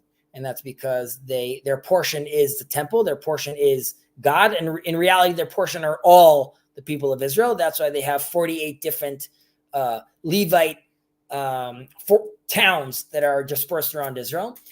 Secondly, we're told that in Egypt, the Levites did not participate in the labor, the slave labor, and that's because the Egyptian priests understood that the Levite were the priestly class of these Israelites, so there was some sort of, I guess, mutual respect going on over there. There's a deep teaching there also with how Moses saw himself both as a prince of Israel and a prince of Egypt because he was a Levite. Regardless, Levites did and were and are required to fight in a certain kind of war, which is called a milchemet chova, which is a what would be the translation in English? A war of necessity. A war of necessity, right? And in a war of necessity, even a groom in his altar, right, needs to leave the wedding and go fight, as does the Levite. While I have much respect for this rabbi, it is curious to me how he has this interpretation. It's also curious to me because I am a Levite and many people aren't Levites. So it's also weird just to like dub a whole class who's clearly not Levites as Levites. And he said a crazy thing about how, and if we are forced to join the army, which I also have an issue with the compelling a group like this to do that. It's obviously very complicated to do that. Nevertheless, saying that if you compel us to do this, we'll leave the country, it's insulting. And in a certain way, I'm almost like I want to call their bluff, or she's like, okay, so do that. Let's see. As many said, to that end, bon voyage. Right, bon voyage. However, I don't want to release them, right? Because they're my brothers, and I don't want to. Like, I feel like, it's. I mean, this is big. This is a big part of the tension, which is, at least I believe, that the extremes on both sides will create a division, which it's very problematic, because you want to go to the ultra Orthodox and say, like, you must come back and see your brother, and I go to the quote unquote secular extremists and say, like, you don't want them leaving. You like, that would be horrible if after 2,000 years we're in a place where like people have to feel like they're pushed out. And I don't equate them both. Like, I understand and definitely right now it's obviously very problematic. There is a truth as a religious person, as a believing person. I believe that that the study of Torah and the participation in the study of Torah does sustain our people. I can't equate that to GDP or like, what, like that kind of metrics, though I believe it sustains our people. Arguably, you could say like even culturally, right? A people that doesn't know its culture, are people like, then they're destined, to fail ultimately. So, but even then the question is, what's the scale, right? Well, I think there's a few more questions, really. There's many more questions. I mean, like when you say it's about the culture, right? Then the situation with the ultra Orthodox is very different from Jewish communities in the past, and like the manner in which they sustain my culture is much different than the people who study Torah within a community that was tightly knit, right? The level of ignorance that secular people have of what the hell goes on in the Haredi life is almost complete. Like you just don't know. And they're certainly not making any efforts to, to become more involved in and integrated within society. In fact, like their move, and this is not like just in Israel, this is the move within the 19th century, secularization trends, right? This was the counter response. The Haredi people are as old as the secular people in terms of like there was no need to make that separation before. As is the garb they wear. Yeah, as is the garb they wear, right? Like the traditions go with that. There was a conscious decision made at some point to say, like, this is what we're wearing. It's called the levush, the wear, the garb, and that was really to freeze time in a very real way, to avoid secularization, which is obviously a real concern. The question would be like, what does secular mean? What is it that they fear? Can the secular offer them, like, can they reduce the amount of anxiety and fear they have? Do the secular feel like the need to reduce the fear that the ultra Orthodox have?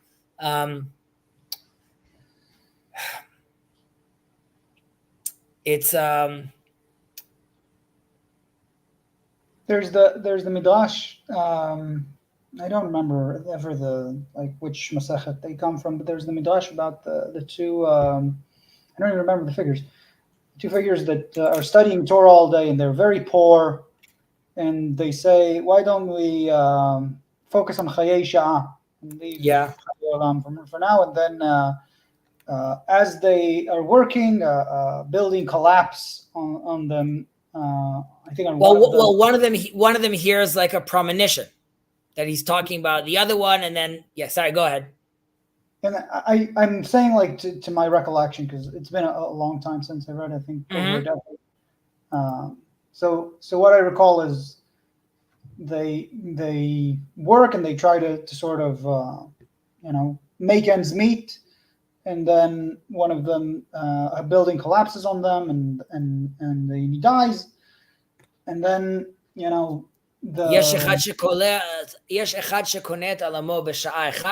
like I'm saying, one managed to win his reward in one moment, and one it took his whole lifetime to manage to get to that reward. For Rabbi Yochanan, I believe. Yeah, I don't know who the other dude is, though. Another rabbi. Yeah, but what was the connection? All rabbis in Chazal, aren't they? Right. So I think that the sense, right, that the entire Jewish existence is about Chayei Olam without Chayei Sha'ah is like entirely unfaithful to the to the Jewish writings, right? You need to be involved in the matters of this world, in the most profound sense. So yes, and we were talking about this in this stream recently, how we were talking about how the differences between the disciples of Abraham and the disciples of Bilam, and we're talking about how the disciples of Abraham sort of elevate themselves and remove themselves from, let's say, physical needs, or like be light as an eagle that could escape the gravitational pull and not require these elements anymore. However, I said in contrast, while that could be true at times, we say the Nazarite has to bring a sin offering, because ultimately God is saying, I understand that you did this to achieve some sort of higher level, and you went into your sensory those sensory deprivation, exactly, those tanks that Joe Rogan promotes all the time. Nevertheless, you did miss the double rainbow. You did miss the cheeseburger. Like, there's a lot of stuff that you missed, not a cheeseburger as far as Jews, but the idea is that like you decide, I made a gift, God says, I've created this amazing world, and you decided to deny yourself from that. Now, you can be like, okay, great, then I'm just gonna have like orgies all day, right? So like it was like, whoa, okay, slow your roll. That's not what we're talking about, right? Is there a place for physical pleasure? Yes. Is there a place for immense physical pleasure that you should enjoy with your wife? Yes. So all those elements could happen, right? The question is how they're happening and in the right context. So I would agree with you that, and famously, I've said this before, but people think that Maimonides' books were burnt because of his works in the Guide to the Perplexed, right? And his at the time quite controversial takes on God. However, there's a joke, which is 20 years before that, when he writes his seminal work of the Jewish Codex, he talks about how just studying Torah all day is a problem. You are extinguishing the light of the world. Like he rips in very, very hard at anyone who believes that they could avoid working and avoid participating. And right, clearly, famously, Maimonides is also a doctor. Right now, you could say that there were many years where he was just learning. And when he got to a point where he felt it was necessary, then he also worked. And you could say that there's a balance for people. Having said that, when you get to a place where a mass amount, a large majority of the ultra-Orthodox community is not participating in the same way in the market force, in the workforce, in the army, this has grave implications.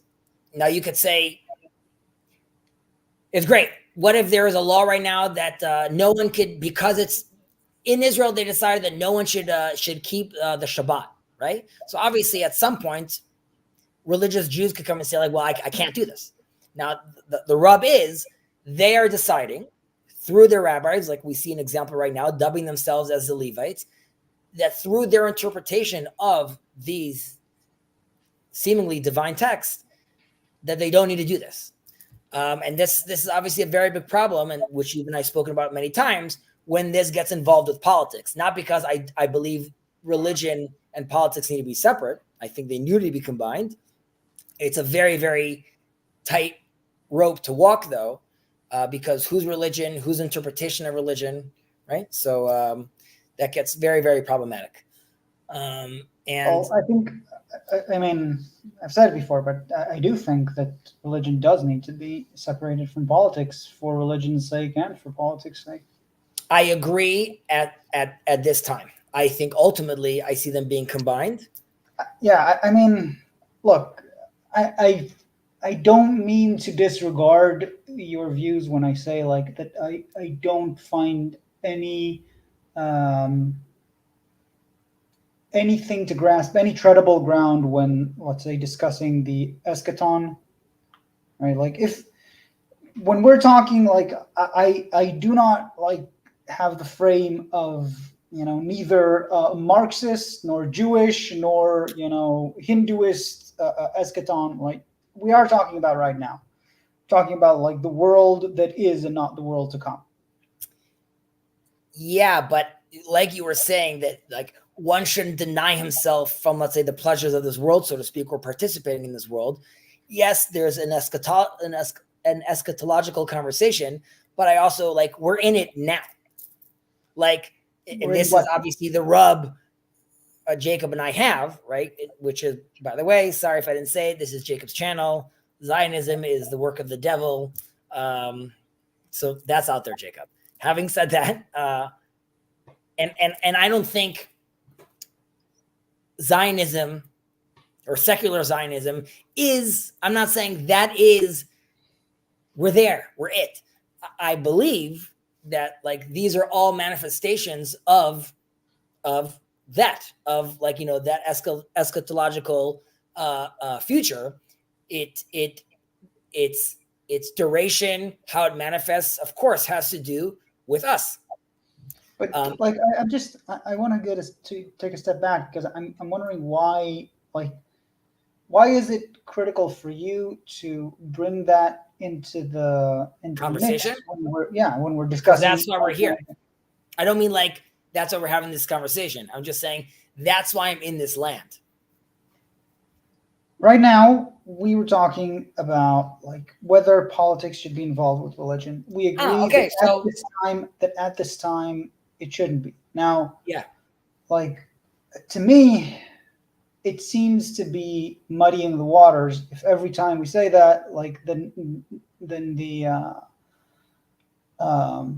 like you would start with, ultimately I think they should be mixed, when you actually agree that, ultimately is actually not now. And I'm like, I'm trying, because if you mean that the not now means like, okay, in 2 years from now, that's relevant. If you mean in 100 years, then maybe that's not relevant for the discussion. maybe tomorrow. That's what I mean. Practically, no, but this has to do with what I say. Ani I believe in unwavering faith in the coming of the Messiah, and as long, even though he is even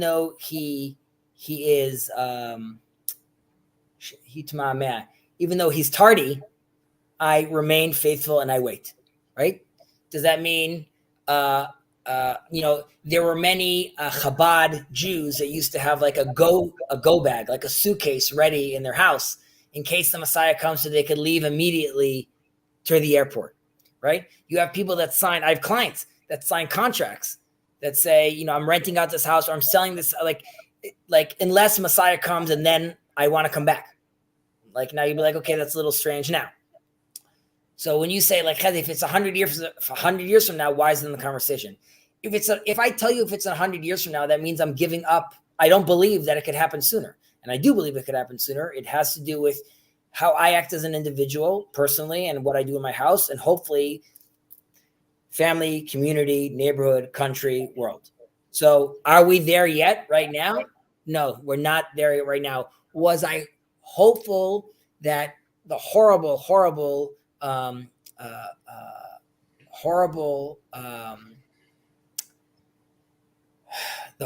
incidents of October 7th would potentially speedy up that process? How would it speed up that process? By us waking up, both the secular and the religious, recognizing we are one unit, and maybe that means it looks more religious to some and less religious to others. Like I don't know how that manifests yet. What I know is right now, cramping down on people like marriage through the rabbinate is not working right now. It's causing too much stress. It's causing too much tension. So the reason I want to divide church and state, so to speak, is because ultimately I want to go back there, but I want willingly us all to go back there. So the reason I say that what needs to happen right now is because I see how the secular, I don't even like that term, but I see how the secular population is reacting to that. I see, even if they were okay with that, I see the way religion is being used and is being how it's being manifest in the legal body. I see it as a perversion of what it's supposed to be. So it doesn't work. I can't have religious laws with completely secular governments that people that don't understand the people don't understand the sanctity and relevance of these religious laws. So for right now, I'm against it because it's a bad system, because it's we're putting in two different, a plug and a socket, different voltages. It's not going to work. And if it's forced, it's both a disgrace to the religion, and it's a disgrace, and it's not fair to ask religious people or secular people to accept this. So when I say both religious and secular, it's not like, that's it's not like these laws spare the religious. Correct. And that's why I think it's problematic. And that's why I think it needs to be split, because I only see them working together. So you could say like, but Chezi, and you might look at it as like, this is 100 years from now. 100 years is good, by the way. If you're telling me it's 100 years, that's nuts. I don't mind waiting 100 years. I was going for a low ball, right, estimate, but like, even if it's that low, it's still not, what we No, should be talking about. I'll say 100 years is too low, because like that's also the conversation about AI. 100 years is like that's for sure my grandson. So like that's like legit soon. So you'd want to prepare for that. But I'm also a dwarf on the giant's back, right? Post World War II, post everything that I'm still here in this land right now. So I'm riding on that wave as well. But that's why it's important for me also to express that to you, because you're saying like, why bring that in right now? And my attitude is it's always there, Shalif. It's always in the background for me as like what I want to manifest. Now, it could be that the ultra Orthodox see what I want to manifest as completely secular or bonkers, right? Because the way I see it manifesting, like that's happening together with the Muslims, and it's happening together with the Christians. And like, that's like a much more universal conversation, which I want to go back to. That doesn't mean like, but we're not there yet. We're not there yet, both from, again, like secular leaders and religious leaders. So you are right to say that that's like not, does that make sense for me to have that conversation if I was like a member of Knesset? I don't know. I mean something else. I mean, like, right? You're talking about us managing to realize the senses in which we are one. And I think for that goal, I'm not saying you should in any way like put yourself down, but like if there are things that we can agree on, then there's, I think, use, and there's utility in putting them more at the fore, right? Like there's things that's all I mean. I'm not saying like this shouldn't be a part of your worldview. Just like I guess it's just hard for me to read it, because when I say religion shouldn't be a part of politics, and you say all of the reason why, this way, when religion is the way it is and secular life is the way it is, and this is unfair, like there's a sense of maybe pedanticness about it. It's like, let's see what we agree on and what we can actually cooperate on, without having to, agree about every aspect of metaphysics. You're talking about this from our interior perspective. I would say this was a conversation that we were having with like Luke on his live stream, where I was saying Anselman, who's quite Christian, was saying like, why are we not calling, not specifically Chezi, but like, if he's saying things that we don't believe are true, we should call it out. And my argument was, why don't you just focus on what you agree upon right now? Like, why would we be like focusing right now? Like, you're right. You could say that Chezi's a Jew and now he has no salvation through Christ, and like, let's forget about this guy. Or we could focus on all the other elements and values that we share together to create like a better world. So I'm 100% with you. The question is for us to decide on what we agree. How does a secular person need it framed, and how does a religious person need it framed? And you could be like, why do I have to like do all these dances? It's worth it if it's your brother. Unlike in America, the guy in LA the guy in New York isn't his brother. I don't feel that way in Israel. The guy in Eilat and the guy in the north of Israel have a much deeper bond. And that's why it's worth it. It's worth it for me to see how I could go. And I speak about this in the new community I'm moving in. I give an example that there's going to be one main synagogue, right? And it's most probably going to be an Orthodox synagogue, because that's where most of the money is going to come from, and that's the majority of the population. However, there are people in the community that want to have an egalitarian synagogue, right? And what I want is for the egalitarians to say, we are going to be the most conservative version of ourselves, so that the Orthodox could be the most liberal version of themselves, but we could still meet, and I could still be in the same temple. So yes, they have the main hall upstairs because they're the majority, but I still have on the entrance floor, I still have a room that I could have the egalitarian services going on. Can the Orthodox do that? Can they quote unquote take on more lenient positions to allow both parties to be inside the house and pray to God? Now, here it's easier because they're quote unquote both religious. So how do I extend an olive branch to the secular, and how does the secular extend an olive branch back to me? And those are real questions. Well, I'll bring up something that comes up in the podcast, but it's like it's well-known news. So recently, 2 soldiers who were heating up, I think, some sausages in some microwave at some army were sent to 20 days in military prison during this war, right? Because I don't know the story. Because it was not kosher.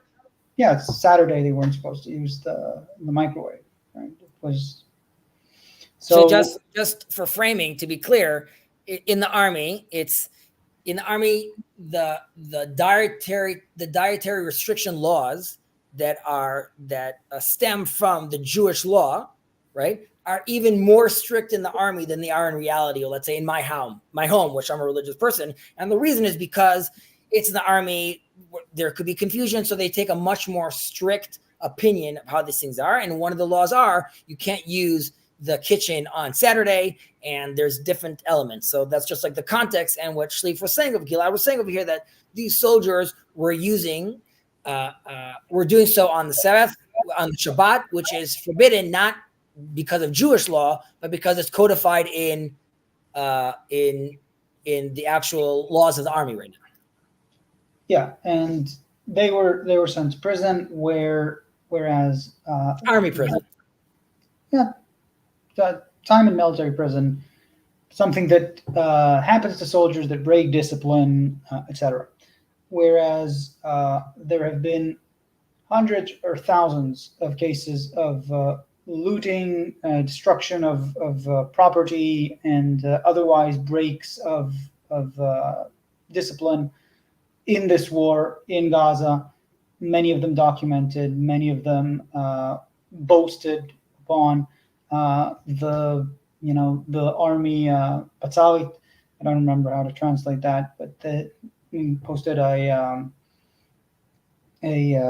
public statement about it, calling for the cessation of looting actions. Not a single case reported, and even through the back channels, right, of anyone being sent to jail for that, right? So yet they highlight something like this. Yet they highlight it to the sense that the army is posting a statement telling the soldiers stop doing that, right? Like this isn't the media highlighting it. I'm saying it's horrible. And God is something that is happening, like documented hundreds or thousands of cases that are very clear, that have very clearly transpired. Graffiti everywhere in Hebrew in Gaza, wherever soldiers were, just like basically things that are very clear, not controversial within army law. Now, when you're talking about offering olive branches, right? Like I'm going upon that context, and like there are very many reasons, from the moral through the practical through the purely selfish, pragmatism, why these cases should be handled with a much stricter attitude, right? And the killing of the 3 hostages, yeah, that's still under investigation, I believe. It's not exactly clear. Like I think it wasn't formally, declared that the investigation is over, but everyone involved is back in action, so they're not being investigated right now. So, I mean, where you're saying that when something like this happened, when suddenly someone, like something seemingly well, let's not say seemingly small. Let's say it's just as important, yet all the focus goes on this. And then it shows you like what a ridiculous set of priorities we seemingly have if we could allow looting to go. I don't think it's just a set of priorities. I think, it's the complete corruption of values due to the politicization, right? That like the notion is, right? It's very, you can see like this is the Ben Gvir Smotrich government. It's very clear what their narrative, is about. Ben Gvir on record said, if I see a cop being investigated or shamed in Haaretz for violence against protesters, I talk about promotion for that cop. Right? The spirit of what this country is expecting, like what kind of behaviors we're promoting, is very clear. You need to be extremely within the religious codes of behavior, very strict ones, and you need to be extremely let's say nationalistic, to put it in mild terms. And I think it's very, very mild to describe it that way.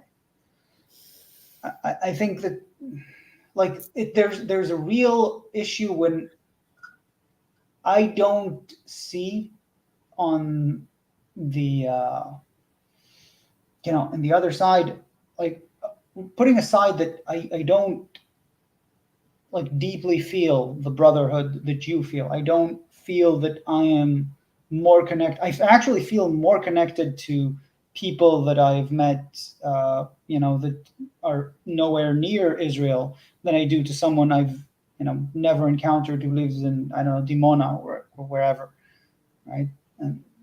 But putting that aside, I don't see from the other side any sort of regal sentiment.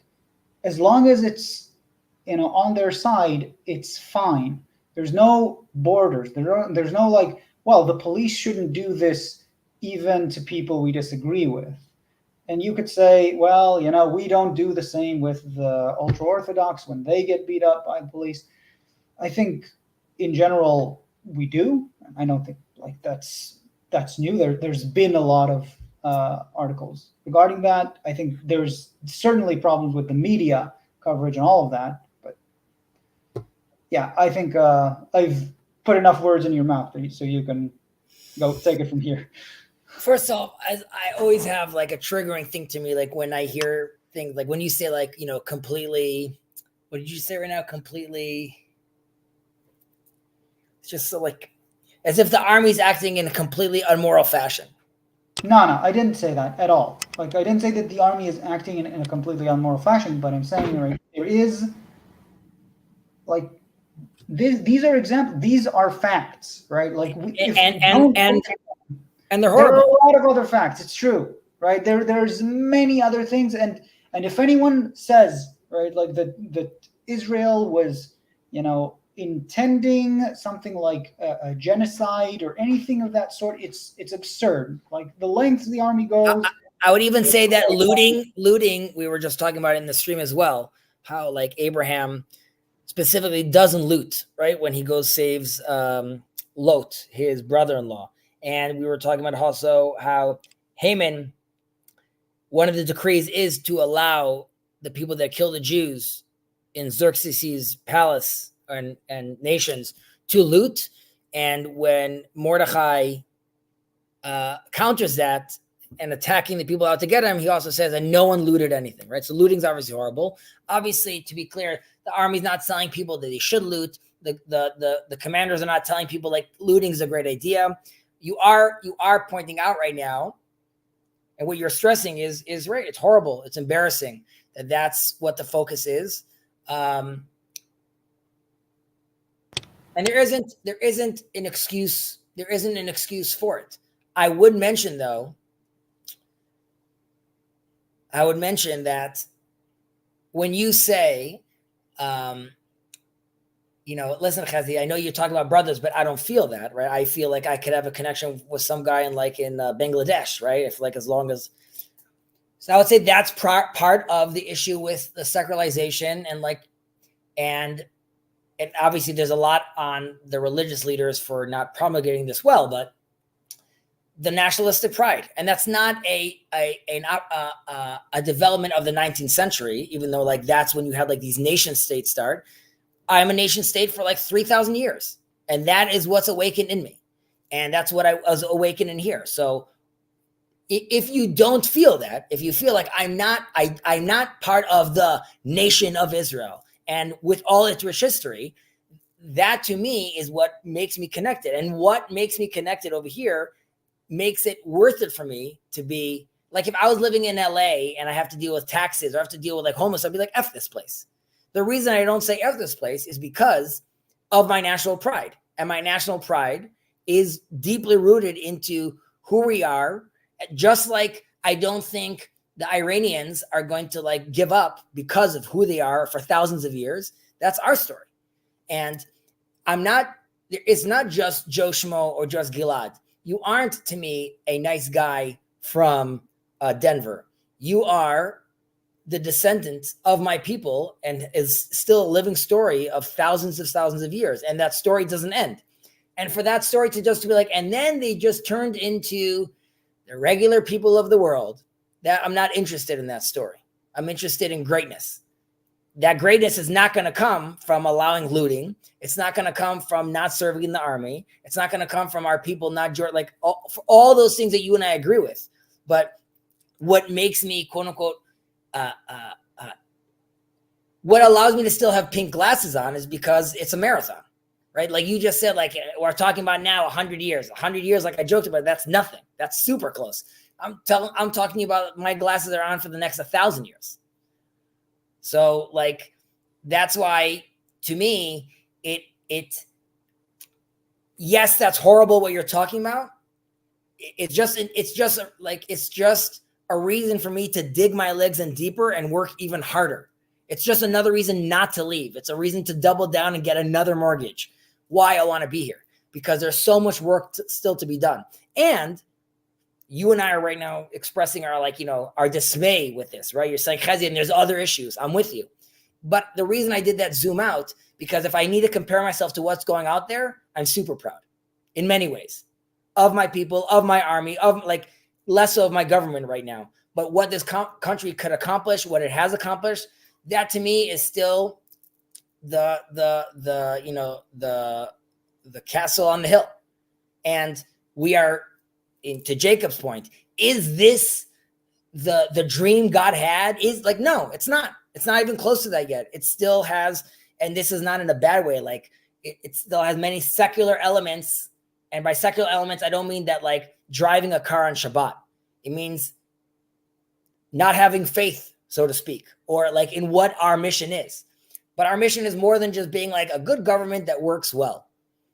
So when you tell me about the looting, and that's why I connected it to the ethics of our fathers, because I don't look at it because there's a law that says looting is wrong. Looting is wrong is because already from Abraham, I'm being told looting is wrong, and that's not how you behave. So this is to me a huge offense, and I don't take it because like, what is Gilad going to think? It's embarrassing for me, and it's embarrassing as stewards of God's word to be behaving this way. And I can't avoid that frame. But because I know we're in that position right now, then yes, politics needs to be divorced from religion right now, because religion is nowhere nearly confident enough in itself to participate properly in those waters. And the secular world is nowhere near religious enough to understand like you just said, many of the secular people are completely oblivious of many of these elements. So how can I expect them to start understanding or weighing or looking at things through my lens, right? You just use an example of the Gemara to convey something to me. I will convey or speak about Mary to speak to one of the Christians because I need to have that jargon to speak. It seems like the ultra-Orthodox have zero will to speak in the language that their brothers are going to understand. And it seems like the secular have zero will to have a conversation, which is, maybe I'm wrong about saying zero will, because obviously there are concessions, but it seems like the parties don't want to dance. I don't think that's the case. I mean, you ask most of the time secular people, they would say, something needs to change. And you say, oh, do you just, put them on well, the reactionary would say, stop it with the bullshit. And, they all need to just, because in a way, right, there's a law and there's just so much, of a bluff around the whole thing with all of the political bullshit around it. And I get the sentiment, but most likely, most people, and I've talked to people from broad range, say like, first of all, we don't want to impose, on them the things that contradict deeply their ways of life, as we don't want them to do that for us. And second, right, in many cases, we don't want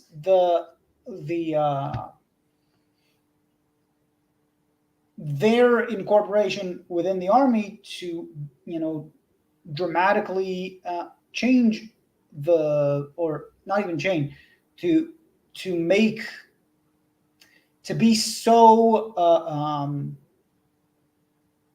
extreme, so that it undermines its own usefulness, right? If everything has to change to a degree that is unrecognizable from what it is today just to accommodate them, right, and the cost of that is significant, then you might not even actually gain from them being recruited. So like there's a lot that goes into that, but like the thing about the parties not being willing to dance, this is something that Gilad Karib, which I know you don't especially like him politically, was saying, right, that the left has the worst negotiation tactic, which is you basically compromise your own values at home, and then I say we're willing to compromise this at the onset of negotiations, and then the other side is going like, we want more because that's how negotiation works. And we said, no, we've made this a concessions with ourselves, and this is what we're willing to, and then you say the parties are not moving. It's like we're making concessions all the time in the most ridiculous and worst tactic for negotiations you can imagine. But like, I mean, if you're looking at the practical level, right, the way that seculars are able to conduct their lives is narrowing, right? We are not making ground, right, gaining more of the freedoms, and our values are not more represented. That's just not the case. I mean, I would disagree a little with saying that it's not.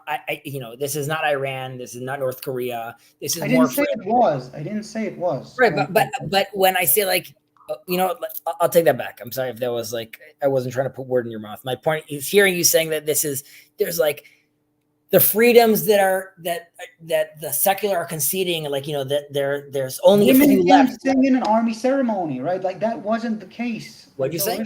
Sorry? Women are not allowed to sing in army ceremonies. Okay, so I would ask, when I was in the army, right?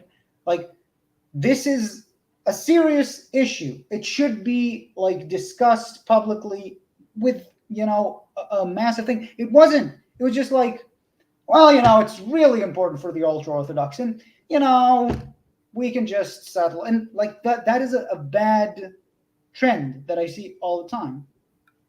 Now, a few things. One, you were saying that the left needs to concede, and like the right is not conceding. I'm totally okay with it looking completely different than what it is right now, because what we have now is not working. So the fact that things might have to look completely different, and we're saying like, how can it work that way? I'm not saying I have the answer. I'm just saying the fact that it could look different than what we have right now is a reality that I'm willing to accept. I don't know what that is, but like, it doesn't mean like it has to look like two parties or like that could change, and we have to think out of the box. Number two, putting you and others like you aside. We'll take the example of women singing in the army, right? the conversation is like, we want women to sing in the army, not because like women are special necessarily, but because like, what does it matter? Men are singing, women are singing, like we're just singing. It's part of the ceremony, and women are part of the army. And why should they not be able to participate in this? All good. Great. Why are the ultra-Orthodox saying no? Our Shammai and Hillel, I spoke about this recently.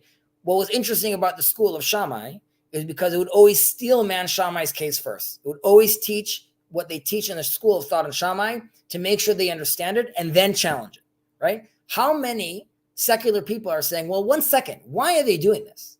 Now, you said like there needs to be a whole conversation, because I would want someone secular to come and be like, the reason you have an issue with this is because 1, 2, 3. However, I know that according to this sage and this sage, it is permissible in this sense, right? Now, he could still say no, and he'd be like, why do I need to do that? Why do I need, what Look at this recent example of just what you started this conversation with, of Rabbi Yitzchak Yosef. So you can tell him that this is a war of necessity, and they're not even Levites. But they don't. But 1 second. But Gilad, I'm sorry to cut you off. But the headline is, right? I started saying I'm very disappointed in him. The headline is like, bad man, wrong thing. In no article do I see like, is he not aware of these 7 laws? Is he not aware of this rabbi that said this? It's very common, especially like I send you those podcasts with obviously he definitely knows that language. Of course, don't give me religious people. Give me secular people.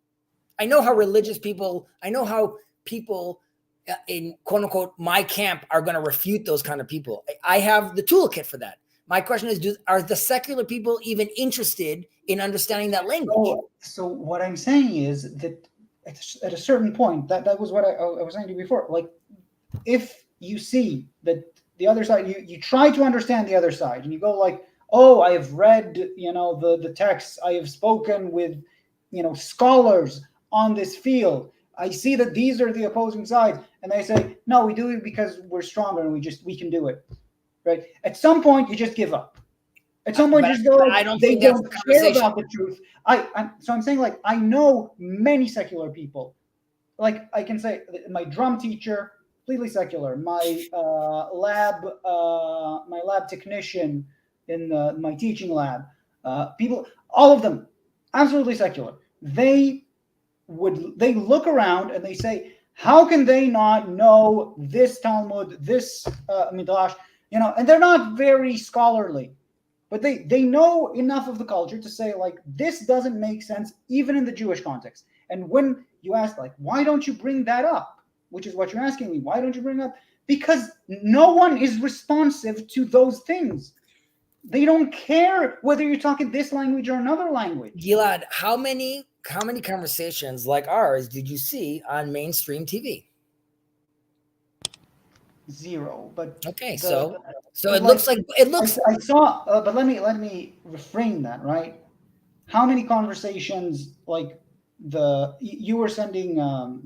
You sent me a video with Professor London, I think.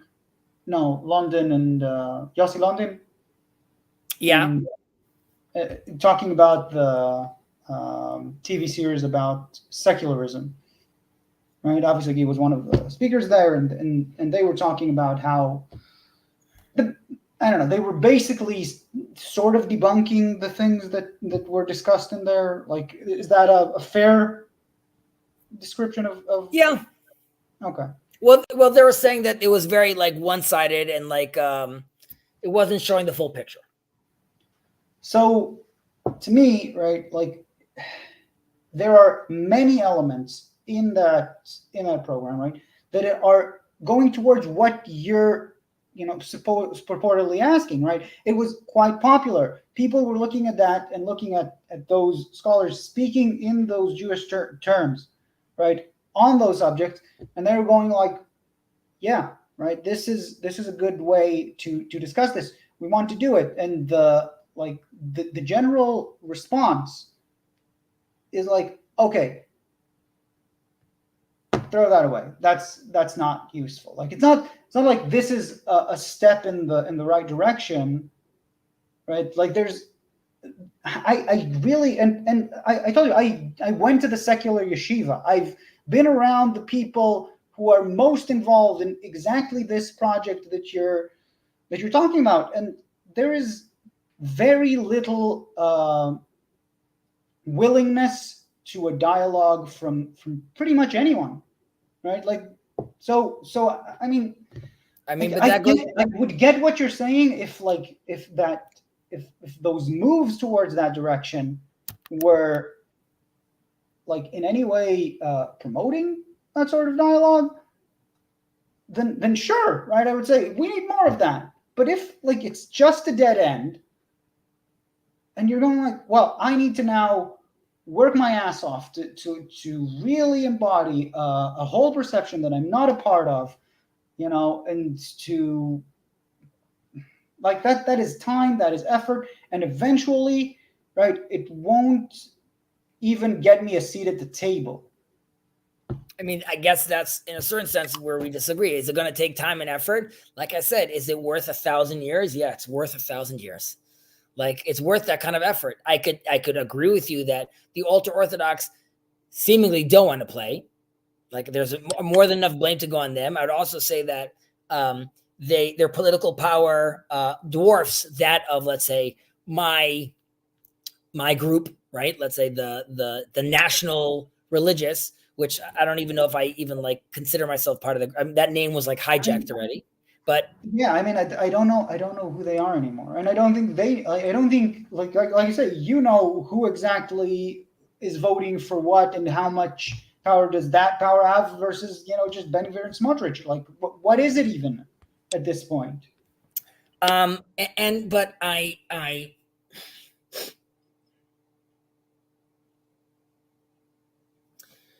there was an attempt at this, right, with like Bennett and Matan Kahana, and like there's like a group when he was prime minister of seemingly more, for lack of a better term, liberal Orthodox Jews, observant Jews that were in positions of power, and right, they try to do kashrus reform. They tried to do many different reforms that were, of course, dialed back, and it's also a very problematic union between the ultra Orthodox and Smotrich and Ben Gvir, right? Which are, let's say, the amount of political capital they have, and many of the things they want, many of the goals they have, they overlap, right? So it's really not an ideal situation with that regard. The only thing I could say to someone like you, right, is your secular yeshiva means like a seminary of Jewish studies, is far and few between. Most people are not like you. I know you're saying you're talking to your crew and you're a lab person. Like, I get that, but there's a lot of the secular that could see the ultra Orthodox and see me in the same group, but then maybe specifically, maybe not, but I'm just saying, like, my family or groups like me, like, even though I'm not ultra Orthodox, we're still lumped as religious and problematic, and they want us to turn us to Iran, and they're going to be like, there's all those red herrings, and I'm not saying it's everyone. And obviously people like Avi Sagir, right? Like, the reason you and I both like him is because, like, we both find a point of convergence, right? Like, here's someone that is seemingly measured and nuanced and religious, but worldly, right? So obviously that is what we're constantly trying to do, where we talk about Seifa v'Torah, right? The sword and the Torah, or Torah v'Avodah, right? Learning and Torah, or the famous school in New York, Yeshiva University, right? Yeshiva and university. So these are constant models that we're trying to do. Again, I put a lot of this at the feet of the ultra Orthodox, a lot of it, just because, like, the way they manipulate, they don't manipulate power, the way their political power and their dogma, and the fact that, like, how the community is built is extremely powerful. The question is, do we fight it, fire with fire, or do we try a different attempt? This sounds like very naive. And you're saying, but Chezi, we've done it. I've already given up so much of myself to already allow this, and this already sucks. So what am I going to do? I'm going to give up more. I'm going to retract more of myself. So, as you know, on a cursory level, the concept of tzimtzum, of retraction, right? And God allows us to live in this world by retracting himself. And everything I'm saying now also, of course, is true towards the ultra-Orthodox, right? And you could be like, Chezi, but I did retract. I retracted. I did that already. Like the fact that we have a rabbinate in Israel and the fact all those things we have, like that is us retracting. I don't know. I can't articulate yet what that looks like. And that's also part of my depression, which is I was really hoping that leaders would emerge. People that could like, oh, this guy, or he's speaking the language, and they haven't. And I had a few years I was involved in politics, working for the Likud at different times. And I was working for the Likud Anglo, specifically through the Anglo. And the idea was to bring in like a lot more Anglo voices and also have like more of, let's say, a democratic culture. However, with my walking around in the Knesset, I very quickly saw that this is, like a cesspool, swamp-like Zevel. Nothing's going to happen over here. So, I said goodbye to that. And my attitude was very cynical towards politics, that like politics is horrible and that fools go into politics. And not that they're idiots, just like you'll end up having a horrible life. But now I look back and think to myself, I don't know if it's me, but maybe people should be considered going into politics, because like what other element do we have to actually make change? And like, I'm not telling you to leave your career right now, but would you feel more confident would you feel more confident with the Knesset if you saw faces like me there speaking out for the religious people? And forget Chezi, like the concept of me. Arguably, you'd say yes. Would I feel like more confident if I would see people like you there? I forget what's the name of this Chavrat Knesset. She's a secular woman, but like she has a doctorate in Talmud. You know what I'm talking about? Her opening statement in the Knesset was giving like this whole beautiful explanation of the Talmud. Now she's a secular person, but what a show. What a show of like my culture, my roots. I'm connecting this. I'm speaking now. It doesn't matter if someone could be like, well, that's not really what the commentary says. That was a completely different language. And I'm not even thinking about, does she drive on Shabbat? Like that's not. Which party is she from? I think she was, what's her name?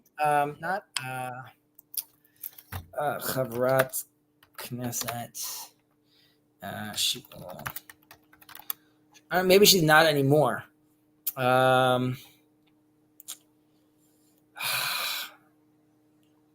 What's her name?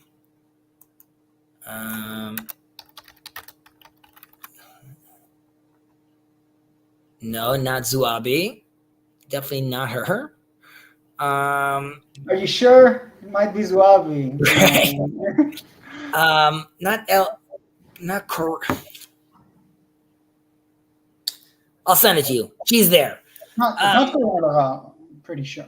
No, not Corona. But there is a sense of, okay, secular people in Israel, the beginning, like the early years of Israel, right? Ben Gurion famously has a Tanakh on the table, is very aware of it. The scouts who are secular, right? When they would read passages from the Bible, they would take out and put on like a kippah on their head and read that period and then take it off. Why?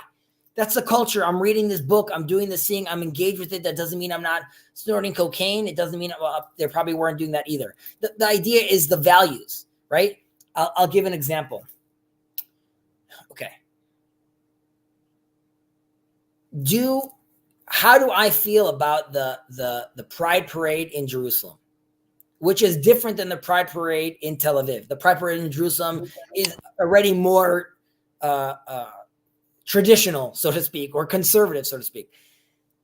That to me is an example of that blend, which is like, guys, we can't tell the people in Israel now, you can't have a Pride Parade.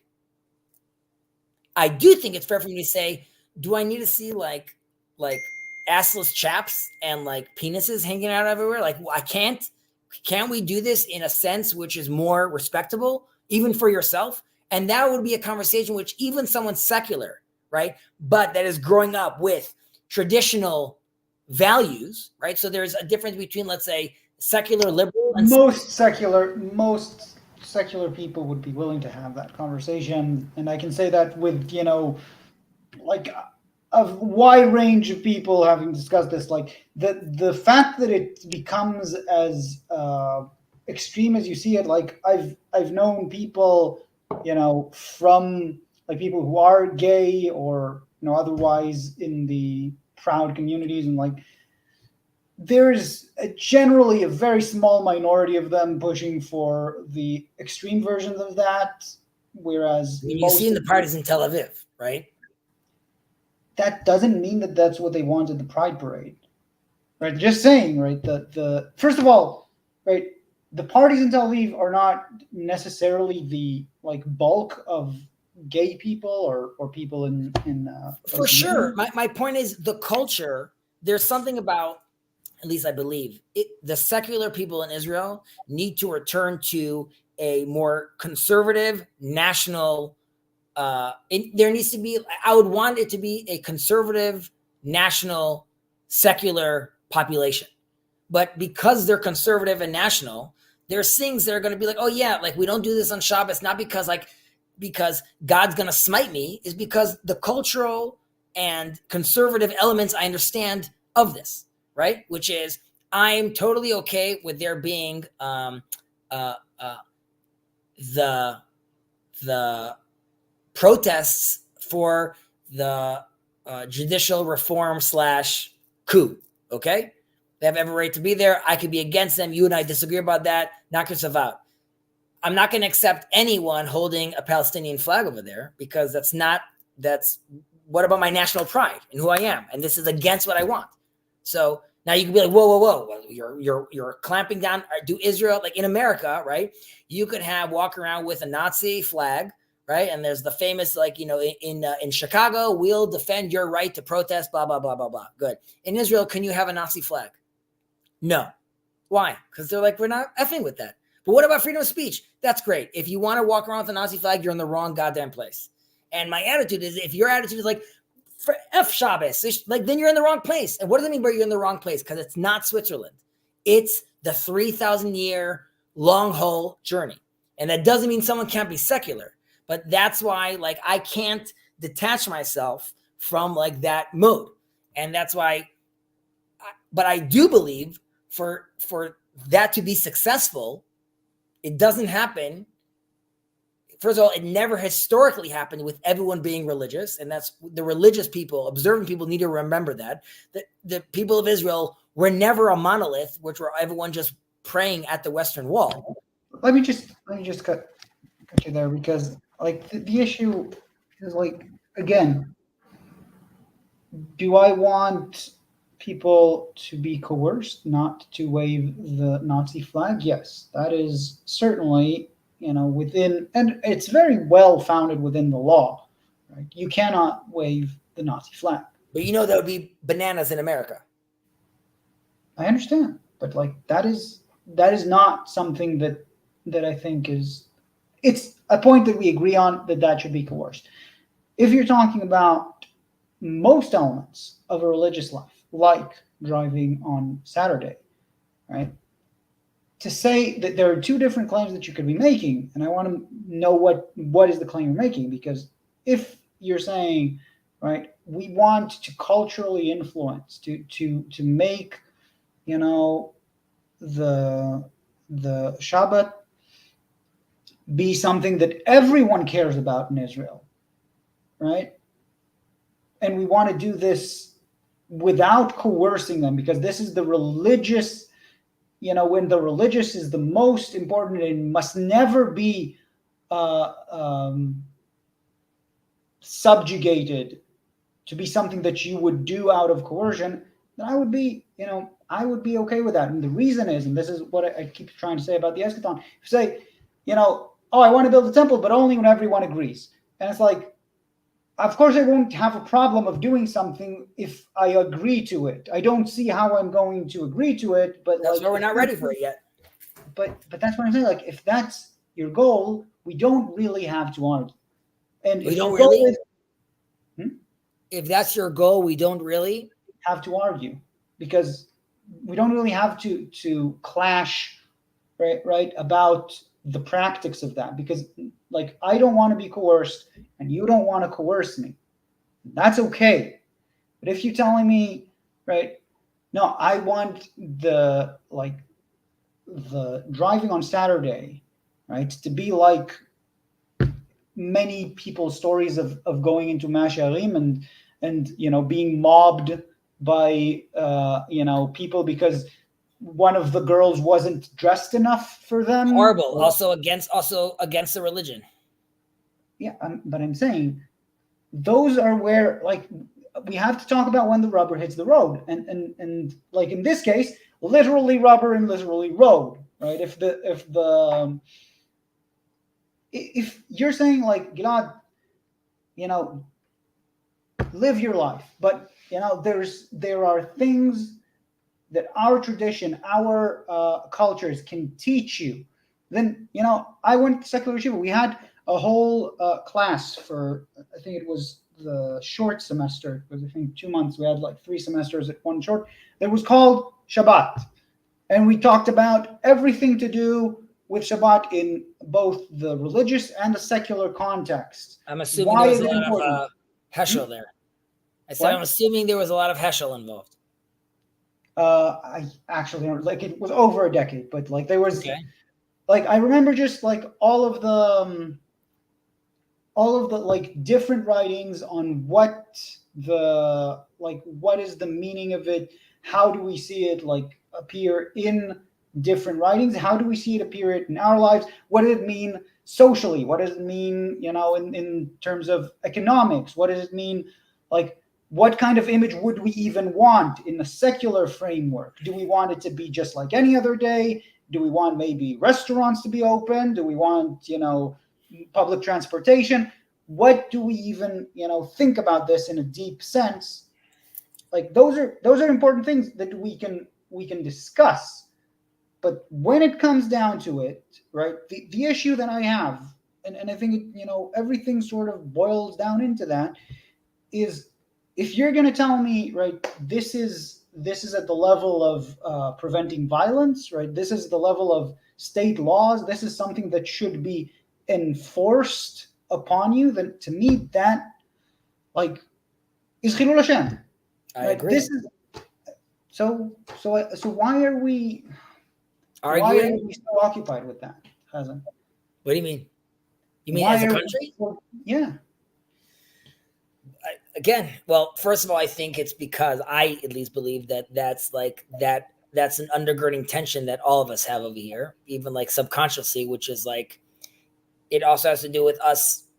I mentioned this in the past, China or Japan don't wake up in the morning saying, do we need to justify our existence? Israel is always battling, do we have a right to exist? And part of right to exist is who are we? And I believe this. Let me just offer what I think is sure part of it, and I think it's related to our conversation in other ways as well. When you say, if you had some problems with LA or with Denver, wherever, you would say, F this place, I'm out of here, right? And we shouldn't be, one of the people, and the sense that I get of that is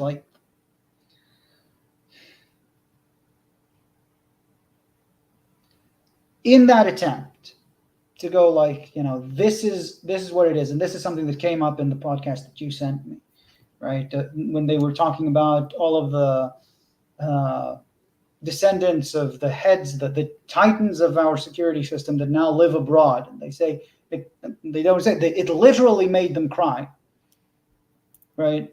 And I look at that and I'm thinking they didn't leave, because they never cared. They didn't leave. Pushed out. I wouldn't say exactly pushed out, but there's a way in which, right, all of the level of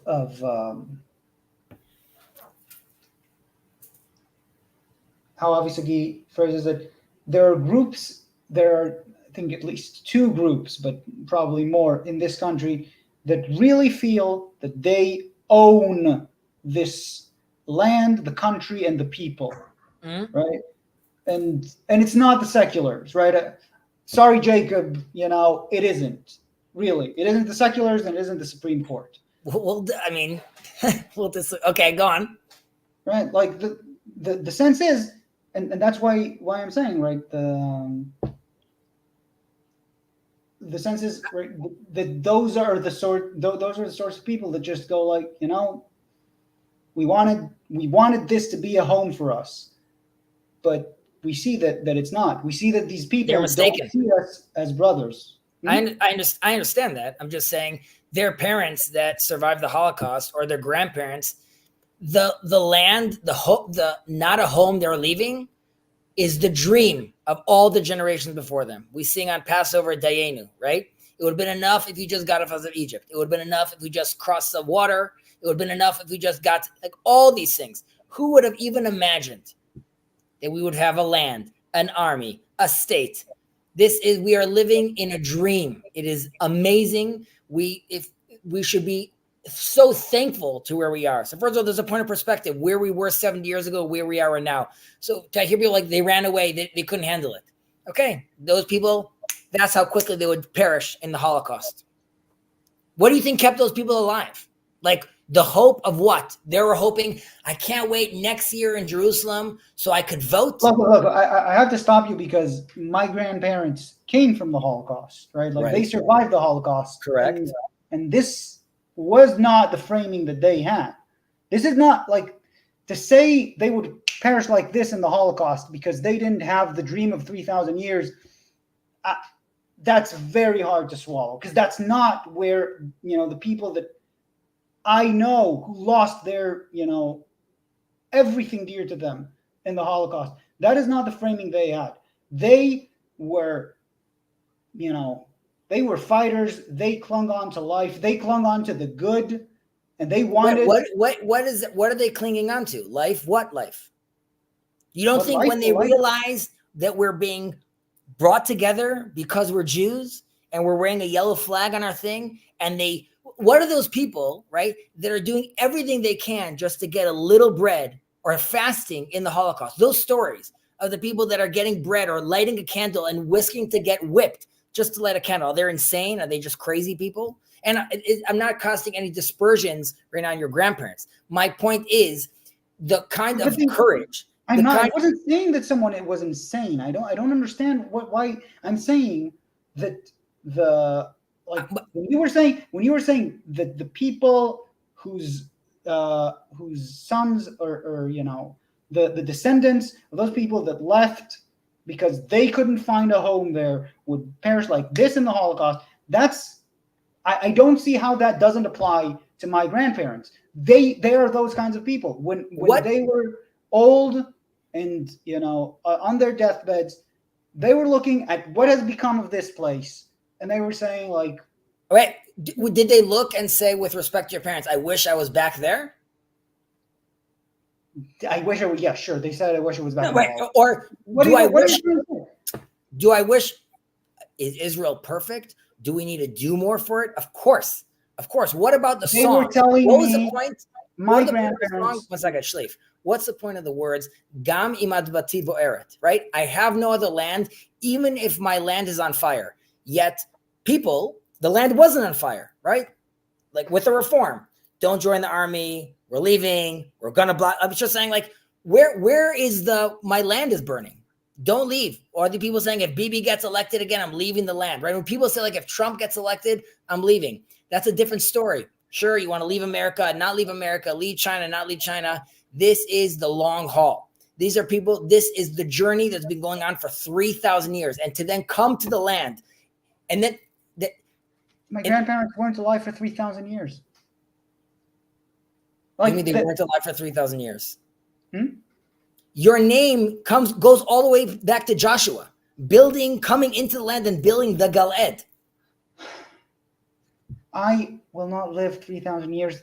They didn't. The stories that my life will, have within them, whether in Israel or outside of Israel, have meaning and beauty and good in them.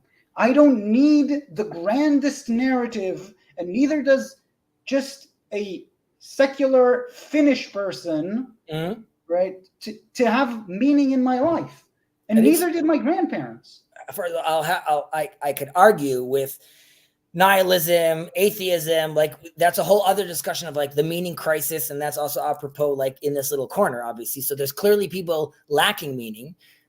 My point was to the people that left. Okay, I don't see them as traitors. My attitude to them is you don't leave. You sit and fight and make it work, and you try again, and then you raise your kids to keep on trying, because how can you allow such a gift to fall between your fingers or to dissipate or to disappear? And of course it infuriates me, because I hear you saying, like, listen, Chezi, the ultra-Orthodox, they're just playing dirty. I can't fight this anymore. Like, I'm like, forget this. Like, it's just not fair. If I am to strive for the highest good, which is what I have to be called to do, right? Then the question has to arise, right? Where do you spend your energies? How do you spend your energies?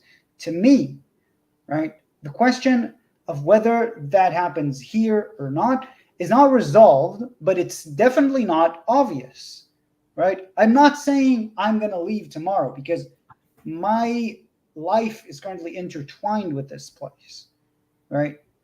But there are cases, right, that I can see where my life isn't intertwined with this place, where I say, like, okay, I can pursue the highest good. I can make deep human connections. I can make an impact on the world elsewhere. Correct. You can.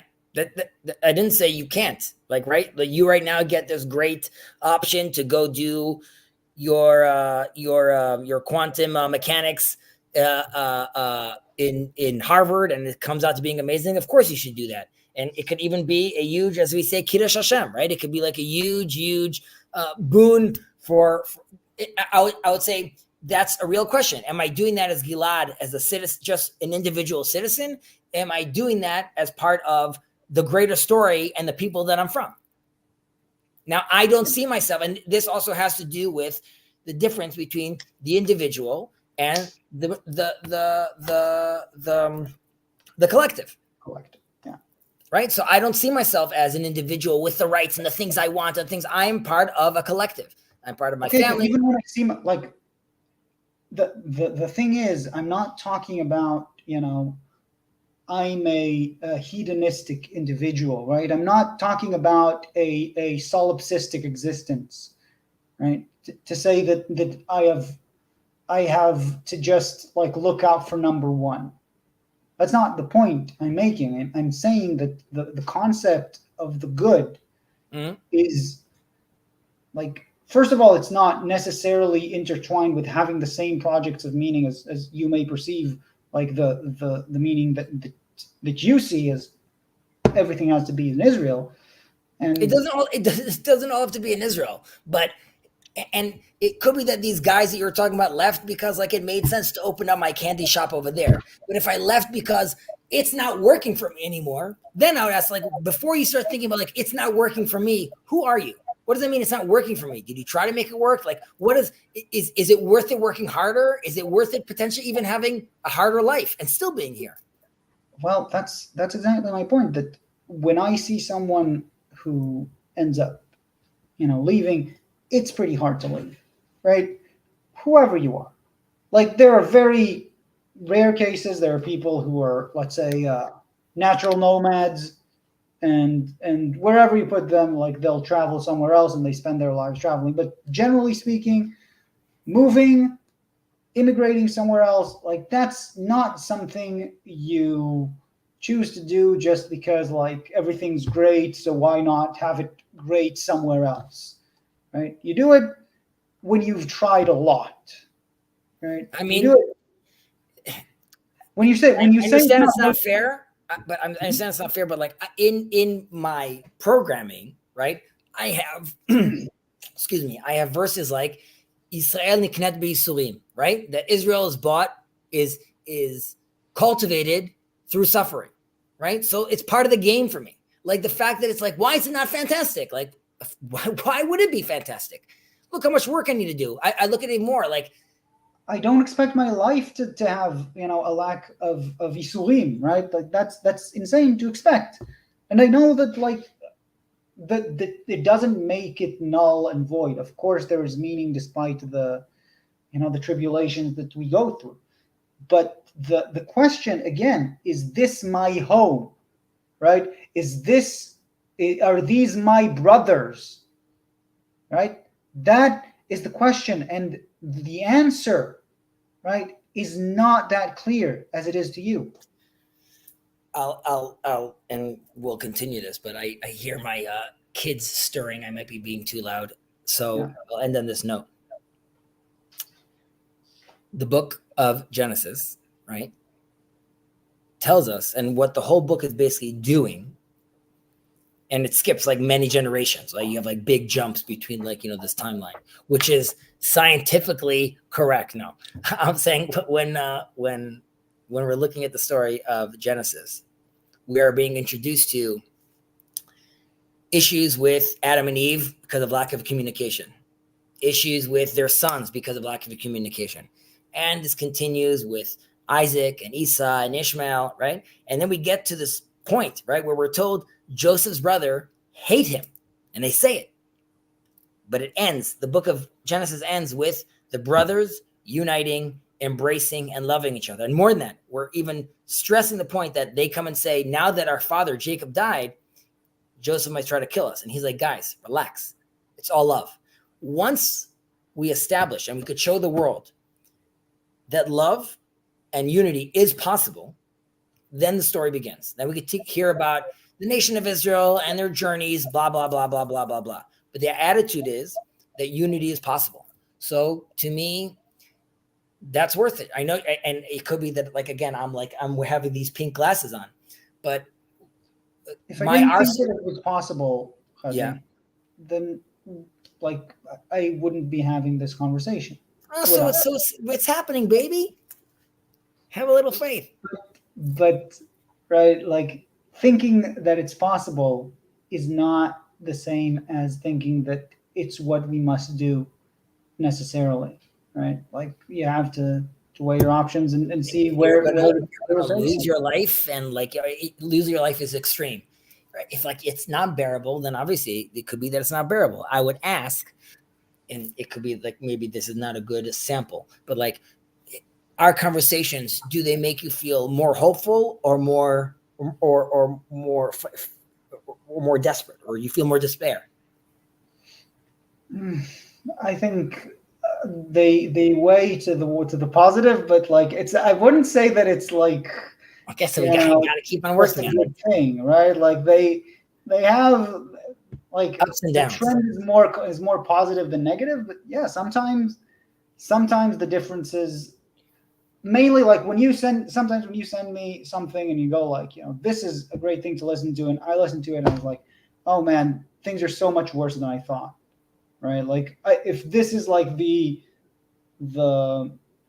like I thought that these stereotypes about how people on the other camp think are exaggerated, and now I see like, yeah, it's worse than but like I think we're talking. I think you're saying like, I don't know.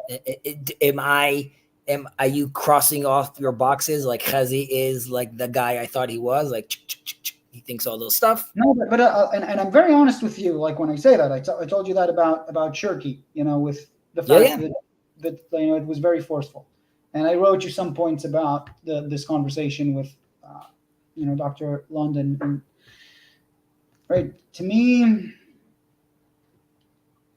there's a lot of things that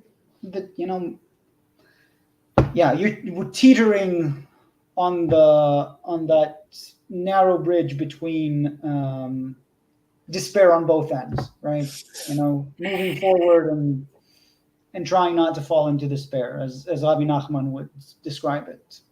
Right, Rabbi Nachman would say the whole world is a very narrow bridge, and the main point is to be fearless as we walk across the bridge. He says lo leitpached, actually. Lo leitpached, right? Lo lefached klal became like the more but it's not don't fear. It's like something like don't fearin. I don't know like how to translate. Lo leitpached is don't allow yourself to be overcome by fear, and by doing that, then create more fear, right? Which is like, your whole mindset becomes like, checking your seatbelt 17 times. So I think it's not to give in to fear is better. So as long as you want to, I'm running with you on that bridge, buddy. And our job is to hopefully strengthen the bridge, widen the bridge, where more people could walk on it and more people could feel secure in it. But we're in exciting times. Well, we can talk next time about how exciting it is. To be continued. Oh, wow. A lot of people were watching. And I see even Luke wrote. Good to see you, Luke. Anyone that enjoyed this Inside Baseball, I hope you enjoyed it. And I don't know if you guys heard, but at the end, Gilad said he's slang about like swearing to like become Orthodox. I don't know. I don't want to put words in his mouth. I remember that. Now that you last moment, right? All you guys have a good night. Take care, Gilad. We'll talk. Bye. Good guy.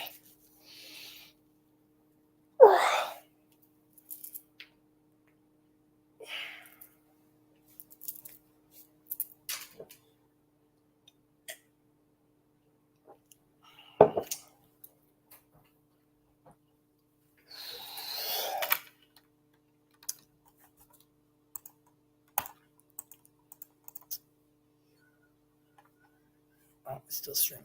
Okay.